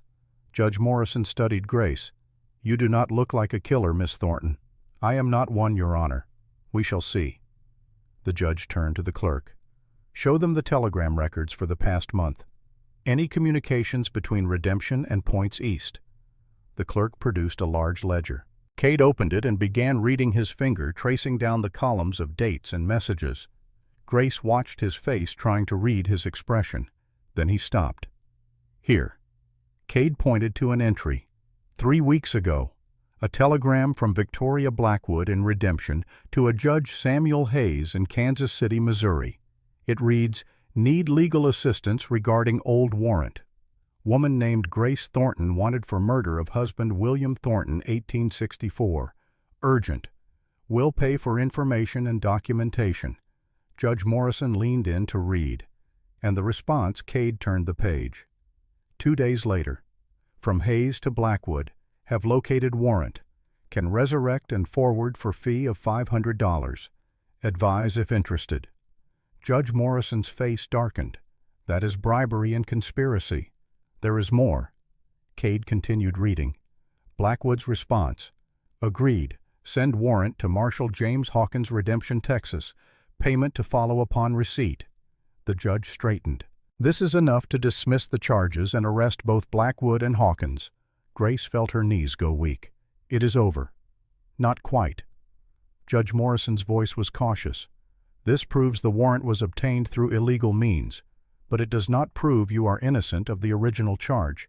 It simply means the warrant itself is invalid. Then what happens? The trial proceeds, but without a valid warrant, the burden of proof shifts. The prosecution must prove you committed murder. You need only show reasonable doubt." Judge Morrison looked at Grace directly. "Did you kill your husband, Miss Thornton?" "No, Your Honor. He died of typhoid fever. So did our son. Can you prove it?" "I have sent for witnesses. A doctor, a preacher, family members who were present. But I do not know if they will arrive in time." "Then you had better hope they do." Judge Morrison closed the ledger. "I will see you both in court on Friday, and I will be issuing arrest warrants for Victoria Blackwood and Marshal Hawkins. They will be taken into custody tonight." "Thank you, Your Honor." Cade shook his hand again. As they left the courthouse, Grace felt dizzy with relief.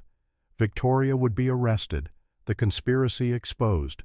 But the judge was right. The original charge still stood. Without witnesses from Missouri, she could still hang. "We won half the battle." Cade helped her onto her horse. "Now we need to win the other half. What if my witnesses do not come?" Cade met her eyes. "Then I will testify. I will tell the judge that I have watched you work, watched you care for my daughter, watched you risk your life for others. I will tell him that in my judgment you are incapable of murder, and I will stake my reputation on it. That might not be enough. It will have to be." They rode back toward Redemption in the afternoon light. Grace felt the weight of the coming trial like a stone in her chest. But beside the fear was something else: gratitude, hope, and a growing certainty that whatever happened, she would not face it alone. As they crested a rise, Grace saw a stagecoach on the road ahead, traveling toward Redemption. It was an unusual sight.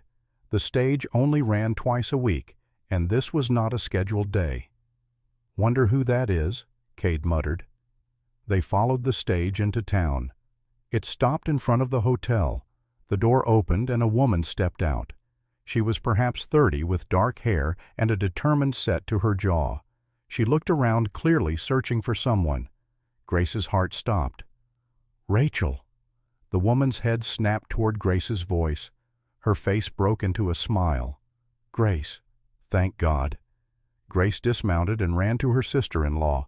They embraced both women, crying. Rachel held Grace at arm's length and looked her over. "You look thin. Have they been feeding you? I have been working." Grace wiped her eyes. "Rachel, I cannot believe you came. Did you think I would not?" Rachel's voice was fierce. "After I got your letter, I packed immediately, and I brought help." The stage door opened again. An elderly man emerged carrying a black medical bag. He was perhaps 70, with white hair and kind eyes behind wire spectacles. "Dr. Morrison," Grace gasped. The doctor smiled. "Hello, Grace. I hear you need a witness." Behind him came another figure. Reverend Hayes, the preacher who had buried William and Samuel. He was a thin man with a gentle face and a Bible tucked under his arm. "Miss Grace." The Reverend nodded. "I have come to speak the truth." Grace could not speak. She simply stood there, overwhelmed. Cade appeared beside her and extended his hand to Rachel. "I am Cade Mercer. You must be Rachel Thornton." "I am." Rachel shook his hand firmly. "Thank you for protecting Grace. She protected herself. I just gave her a place to do it." Rachel studied him, her intelligent eyes missing nothing. Then she smiled slightly. "Grace wrote that you were a good man." I see she was correct. The trial was set for Friday morning. The courthouse in Redemption was too small, so Judge Morrison ordered it held in the church, the largest building in town. Grace spent Thursday night preparing. Rachel helped her press her clothes and pin up her hair. Dr. Morrison and Reverend Hayes went over their testimonies, making sure every detail was clear. Cade sat in on these preparations, listening intently, occasionally asking questions. Martha cooked a large dinner, and they all ate together around the kitchen table. Emma sat beside Grace, holding her hand under the table. The child had not left Grace's side since Rachel and the others arrived. "Are you scared?" Emma whispered. "A little." Grace squeezed her hand. "But I am also ready. What if they say you did something bad? Then your father and I will explain that I did not, and people will listen. But what if they do not listen?" Grace looked into Emma's worried eyes. "Then we will make them listen. Sometimes, sweetheart, you have to fight for the truth, even when it is hard, even when you are scared." Emma nodded solemnly. "I will fight too. I will tell them you are good. Thank you. But I hope you do not have to do that. This is grown-up business. You are my friend." Emma's voice was certain. Friends fight for each other. After Emma was put to bed, the adults gathered in Cade's office. Judge Morrison had sent word that Victoria Blackwood and Marshall Hawkins were both in custody, awaiting their own trials. But they would be present tomorrow to hear the case against Grace. "That will work in our favor," Rachel said. "The jury will see them in chains, will know they conspired against you. Or they will see them as victims of an overreaching judge." Cade leaned against his desk. "We cannot count on anything." "What is our strategy?" Dr. Morrison asked. "Truth."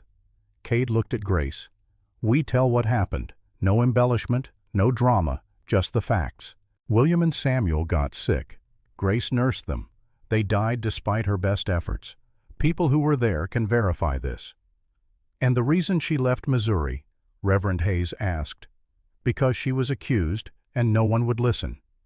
Grace spoke up. "Because grief and loss made me want to disappear. Because I could not bear to stay in a place that held so many memories."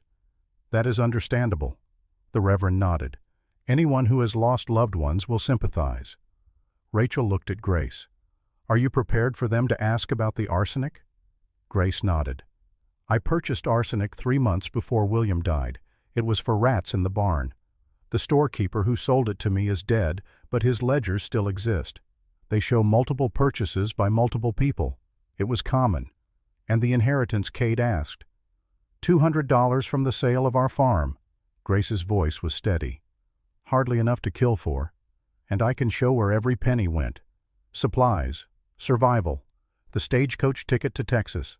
They talked late into the night, going over every possible question, every potential attack. When they finally dispersed, Grace returned to her room but could not sleep. She sat by her window and watched stars wheel overhead. A soft knock on her door. "Come in." Cade entered, still fully dressed. He closed the door behind him and stood awkwardly, as if unsure why he had come. "Could not sleep either?" Grace asked. "No." Cade moved to the window and stood beside her. "Tomorrow changes everything. I know. If the verdict goes against you, do not." Grace stopped him. "Do not think about that." "I have to." Cade turned to face her. "Grace, if they convict you, I will not let them hang you. You would be breaking the law. I do not care." His voice was fierce. "I have lost too much already. I will not lose you too." Grace stood and faced him. "Cade, no. Let me say this." Cade took her hands in his. "When you walked onto my ranch, I was dead inside, going through motions, raising Emma, but not really living. And then you came and everything changed." Emma smiles now. She laughs. She has hope. "And I," his voice broke, "I have hope too. I am just a woman running from her past. You are the woman who made me want a future." Cade's gray eyes held hers. "Whatever happens tomorrow, I need you to know that. You matter. You are seen. You are valued." Grace felt tears spill down her cheeks. "I do not deserve this. I do not deserve you. You deserve everything." Cade reached up and gently wiped away her tears. "You deserve peace and safety and happiness. And if it takes me the rest of my life, I will make sure you have those things." Grace could not speak. She simply stepped forward and let Cade wrap his arms around her. They stood there in the darkness, holding each other, drawing strength from each other. And for those few stolen moments, Grace allowed herself to believe that everything might actually work out. Friday morning dawned cold and gray. Clouds hung low over the land, threatening rain. Grace dressed with Rachel's help. The gray dress, hair pinned severely back, no adornment except her mother's small silver cross. "You look perfect." Rachel squeezed her shoulders, strong, dignified, innocent. "I am terrified." "Good. Use that fear. Let it keep you sharp." They walked to the church together. Cade and Emma on one side, Rachel and the witnesses on the other. A crowd had already gathered. It seemed the entire county had turned out to watch. Inside, the church had been transformed into a courtroom. The altar served as the judge's bench. Chairs had been arranged in rows for spectators. A small table sat to one side for Grace and her witnesses. Another table faced it empty. That would be for the prosecution. Judge Morrison sat at the altar, his white hair bright against his black robes. He looked stern and impartial. Grace prayed he would also be just. Victoria Blackwood was led in wearing chains. Her once fine dress was wrinkled, her hair was coming loose from its pins, but her eyes burned with hatred as they found Grace. Beside her, Marshal Hawkins looked defeated, his shoulders slumped. The judge banged his gavel. "This court is now in session. We are here to hear the case of the State versus Grace Thornton, accused of the murder of William Thornton in Jefferson County, Missouri, in the year 1864. A murmur ran through the crowd. Grace felt Emma's small hand slip into hers. She squeezed gently. "Before we begin," Judge Morrison continued, "I must address a matter that has come to light. It appears the warrant for Miss Thornton's arrest was obtained through illegal means. I have evidence that Victoria Blackwood of this town conspired with a judge in Kansas City to fabricate or resurrect an old warrant for the purpose of persecution rather than prosecution." The crowd gasped. Victoria's face went red. "That is a lie." Silence. Judge Morrison's voice cracked like a whip. "Mrs. Blackwood, you will have your day in court. But today we are here to determine the truth about Grace Thornton. And we will do so based on facts, not fabrications." He turned to Grace. "Miss Thornton, how do you plead to the charge of murder?"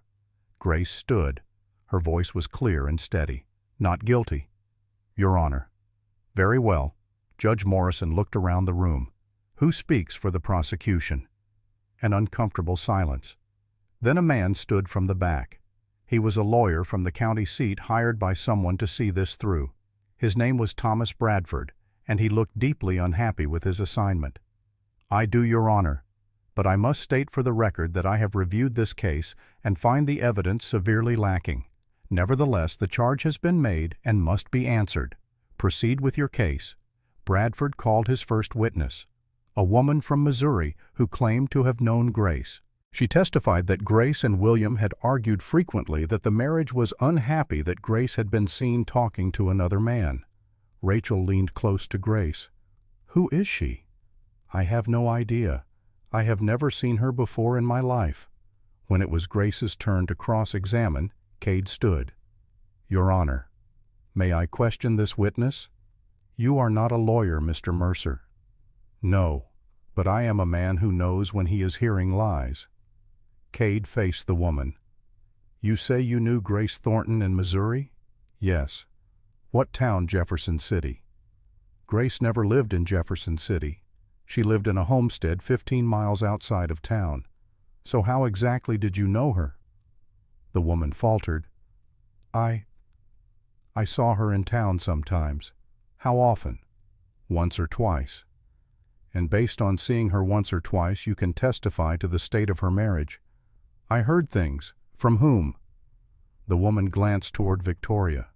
"Just people." Cade leaned forward. "How much were you paid to come here and lie?" The crowd erupted. Judge Morrison banged his gavel. "Order, Your Honor. This woman is a fraud." Cade's voice carried over the noise. "She does not know Grace Thornton. She was paid to fabricate testimony, and I suspect I know by whom." The judge fixed the woman with a hard stare. "Is this true?" The woman crumbled. "Yes. Mrs. Blackwood paid me $50 to come here and say those things." Another gasp from the crowd. Victoria stood, her face twisted with rage. "That is a lie. I never—" "Sit down, Mrs. Blackwood." Judge Morrison's voice was ice. "One more outburst and I will have you removed." The prosecution's case collapsed after that. Bradford called 2 more witnesses, but both were easily discredited. Grace almost felt sorry for the lawyer. He was trying to do his job with nothing but lies to work with. Then it was Grace's turn. Rachel stood first. "State your name for the record." "Rachel Thornton. I am the sister of William Thornton, Grace's late husband." "You were present when William died?" "I was." Rachel's voice was strong. "I lived 20 miles from their homestead. When William and young Samuel took sick, Grace sent word. I came immediately. What did you find?" "I found Grace exhausted beyond measure. She had been nursing them for 5 days without sleep. The doctor had been there twice. William was in the grip of typhoid fever. So was Samuel." "Did Grace seem distressed?" "She was devastated." Rachel's voice softened. "My brother was dying and she could not save him. It broke her. Did you observe her care for them every moment? She never left their sides. She tried every remedy the doctor suggested. She prayed constantly. She would have given her own life to save them if she could. And when they died, Rachel's eyes filled with tears. Grace held William as he took his last breath. She sang to Samuel until he stopped breathing. Then she collapsed. I thought we would lose her too." "Thank you, Mrs. Thornton." Cade sat down. Dr. Morrison was next. He testified about the symptoms, the treatment, the inevitable progression of the disease. He produced his medical records, carefully preserved for 11 years, showing every visit, every prescription, every observation. There was no poisoning, he said firmly. This was typhoid fever, pure and simple. And Grace Thornton did everything humanly possible to save her family. Reverend Hayes followed. He spoke of Grace's character, her faith, her grief. He described the funeral, how Grace had stood beside 2 graves and seemed carved from stone, her pain too deep for tears. By the time the Reverend finished, half the women in the church were crying. Even some of the men looked moved. Finally, Grace herself took the stand. Judge Morrison looked at her kindly. "Tell us what happened, Miss Thornton, in your own words." Grace took a breath. Then she spoke. She told of the happy years with William, the joy of Samuel's birth, the ordinary struggles of homestead life. Then the terrible week when fever came. I tried everything. Grace's voice broke, but she forced herself to continue. The doctor came. He gave us medicine. We tried cold baths to bring down the fever. We tried warm broths to keep up their strength. Nothing worked. What happened after they died, I buried them. Grace wiped her eyes. Then people started talking, saying I had killed them, saying I wanted the farm. But there was no farm, just 100 acres of hard ground and a cabin that held too many memories. I sold it for enough to survive, and I left. Why not stay and clear your name? Because no one would listen, because I was too broken to fight, because every day in that place was agony. And you came to Texas, I came to disappear, to find a place where no one knew me, where I could work and survive and maybe someday stop hurting so much. Did you murder your husband, Miss Thornton? Grace looked directly at the judge. No, Your Honor. I loved William with all my heart, and I would give anything, absolutely anything, to have him and Samuel back. Silence filled the church. Then Judge Morrison said, "You may step down." The judge took a recess to consider his verdict. Grace stood outside the church surrounded by her people. Rachel held one hand. Emma held the other. Cade stood behind her, a solid presence. Whatever happens, Rachel said you told the truth. That matters. The truth does not always win. It did today. Cade's voice was certain. I saw the judge's face. He believes you. After an hour, they were called back inside. Judge Morrison sat at the altar, his expression unreadable. The crowd held its breath. I have considered all the evidence. His voice filled the church. I have heard testimony from credible witnesses. I have reviewed medical records and legal documents, and I have listened to the accused speak in her own defense. He paused. Grace felt Emma's hand tighten on hers. The original charge of murder was based on rumor and speculation. The warrant was obtained through illegal means. The prosecution's witnesses were proven to be frauds. Meanwhile, the defense has provided overwhelming evidence that William Thornton died of natural causes, specifically typhoid fever, and that Grace Thornton did everything possible to save him. Judge Morrison looked directly at Grace. Therefore, I find the defendant not guilty of all charges. She is free to go. The church erupted. People cheered. Rachel sobbed. Emma threw her arms around Grace's waist. And Cade, dignified Cade, who never showed emotion, pulled Grace into his arms and held her as if he would never let go. Victoria Blackwood screamed, "This is wrong. She is guilty. She must be punished. The only person being punished today is you, Mrs. Blackwood." Judge Morrison's voice was steel. You fabricated evidence. You bribed witnesses. You conspired to pervert justice. I am remanding you and Marshall Hawkins to the county jail to await trial for conspiracy fraud and attempted kidnapping.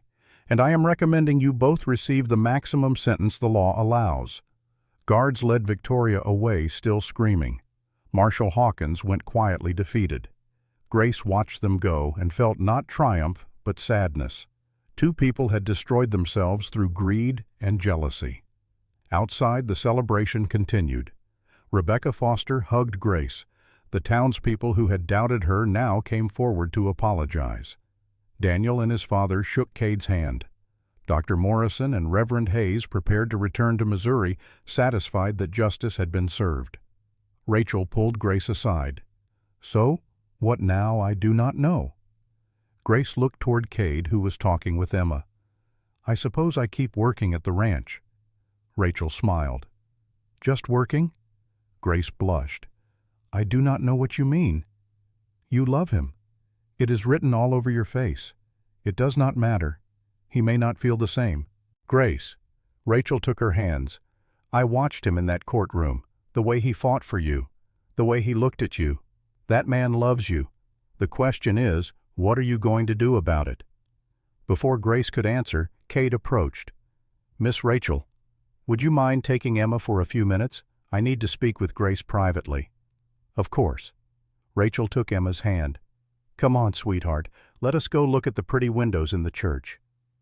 When they were alone, Cade took Grace's hand and led her away from the crowd. They walked to the edge of town to a small rise that overlooked the valley. The sun was breaking through the clouds, turning the landscape gold. Cade was silent for a long moment. Then he said, "You are free now. Free to go anywhere, do anything. You could return to Missouri, start fresh somewhere else. No one would blame you if you wanted to leave this place and all its bad memories behind. Is that what you want?" "For me to leave, no." The word was fierce. "But it is not about what I want. It is about what you deserve." "What do you think I deserve, Cade?" He turned to face her, taking both her hands.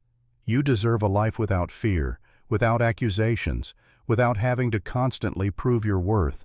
You deserve peace. I have peace. Here, with you and Emma." "Grace," his voice was rough, "I need to say something and I need you to let me finish before you respond."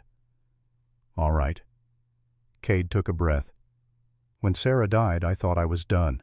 I thought the best parts of my life were over. I would raise Emma, run the ranch, and that would be enough. I told myself I did not need anything more, could not handle anything more. Then you appeared, stubborn, fierce, broken, but refusing to stay broken. You marched onto my property and demanded work. You faced down hired guns and corrupt marshals and the most vicious gossip this town has ever seen. You saved my daughter. You made her smile again. You made me feel again." He stepped closer.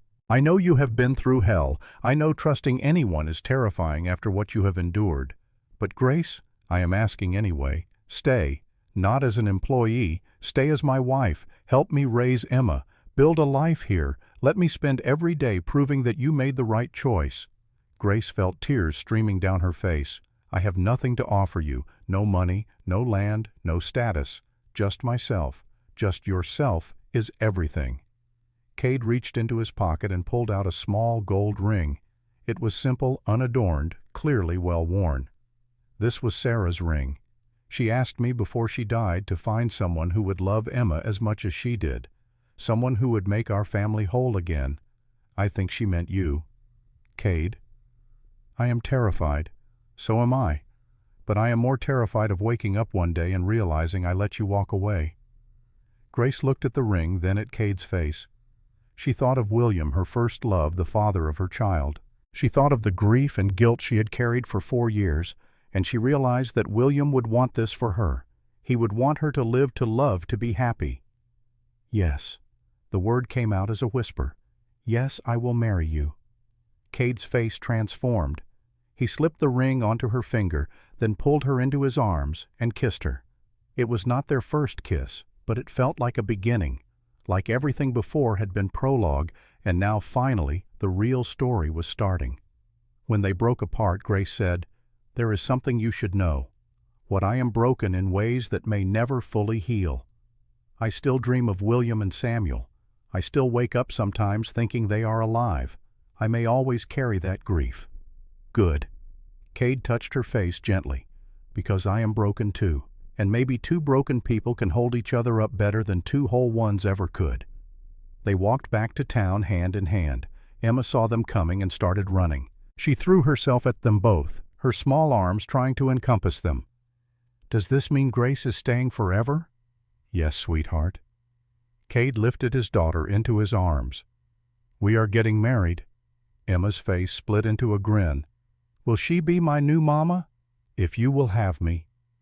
Grace stroked Emma's hair. Emma wrapped her arms around Grace's neck. "I prayed for a mama. I did not think God was listening, but He was. He was, sweetheart." Grace felt her heart closed and guarded for so long finally opening fully. He was listening the whole time. In the weeks that followed, Victoria Blackwood and Marshall Hawkins stood trial for conspiracy fraud and attempted kidnapping. Judge Morrison presided. The evidence was overwhelming. Victoria received 5 years in prison. Hawkins received 3 years and permanent dismissal from law enforcement. Kane and his men never returned.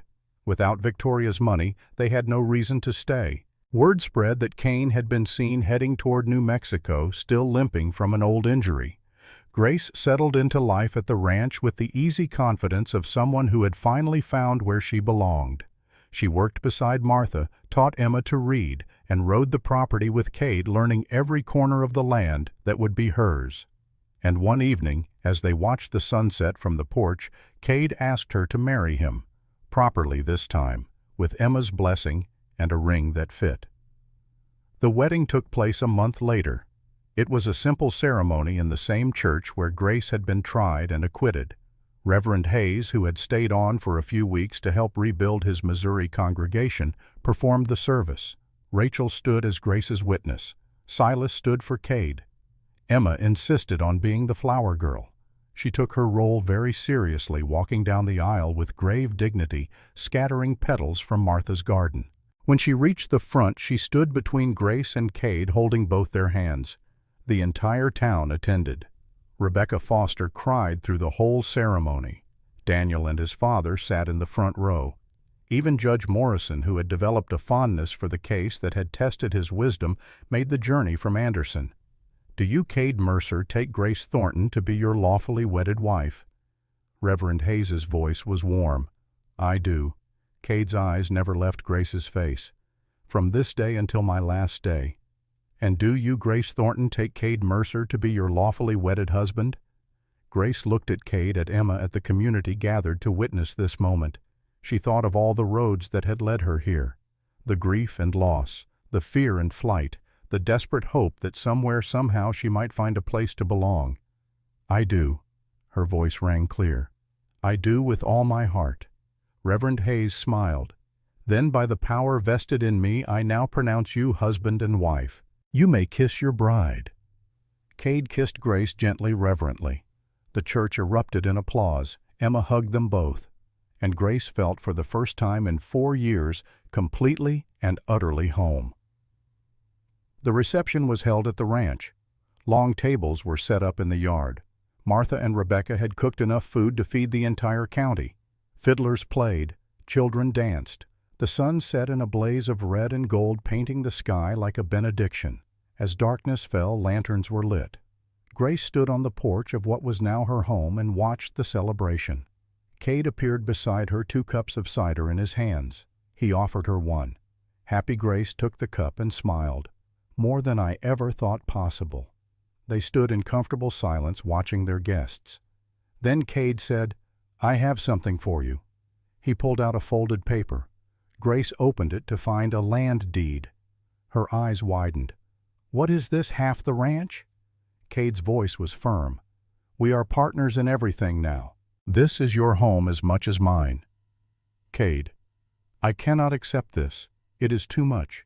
It is not enough." He took her hand. "You have given me back my life. The least I can do is give you legal claim to yours." Grace looked at the deed, at this man who had stood by her when everyone else condemned her, who had fought for her freedom, who had offered her not just love but equality. She folded the deed carefully and tucked it into her dress. "Thank you." Her voice was thick with emotion. Emma ran up onto the porch, breathless from dancing. "Mama, Papa, come dance with me. Mama." The word still sent a thrill through Grace every time Emma said it. "We will be right there." Emma grabbed their hands and pulled them toward the music. Grace let herself be led. She let herself laugh. She let herself dance under the Texas stars with her husband and her daughter and the community that had become her family. Later, much later, after the guests had gone and Emma was asleep and the ranch was quiet, Grace stood at her bedroom window. Their bedroom window. She looked out at the land that was now hers, at the life she had built from ruins. Cade appeared behind her, wrapping his arms around her waist. "What are you thinking?" Grace leaned back against him. "I am thinking about second chances, about how sometimes you have to lose everything before you can find what really matters. And what really matters? This." Grace turned in his arms. "You, Emma. This family we are building, this life we are choosing every day." Cade kissed her forehead. "No more running, no more running." Grace smiled. "I am done running, Cade. I am home." They stood together at the window, watching the stars wheel overhead. The same stars that had witnessed Grace's grief and flight now witnessed her healing and her hope. And in the darkness of the Texas night, two broken people held each other and believed finally in tomorrow. Years later, people would tell the story of Grace Mercer, the woman who came to redemption with nothing and stayed to build an empire. They would talk about her strength, her courage, her refusal to be defeated. They would tell their daughters to be like Grace, to stand tall in the face of accusations, to fight for truth even when the world was against them. But Grace herself never thought of herself as remarkable. She was simply a woman who had survived grief and found love again. A woman who had learned that home was not a place but the people who stood beside you when everything fell apart. And every night before she closed her eyes, Grace whispered a prayer of gratitude. For Cade, who had given her safety and partnership.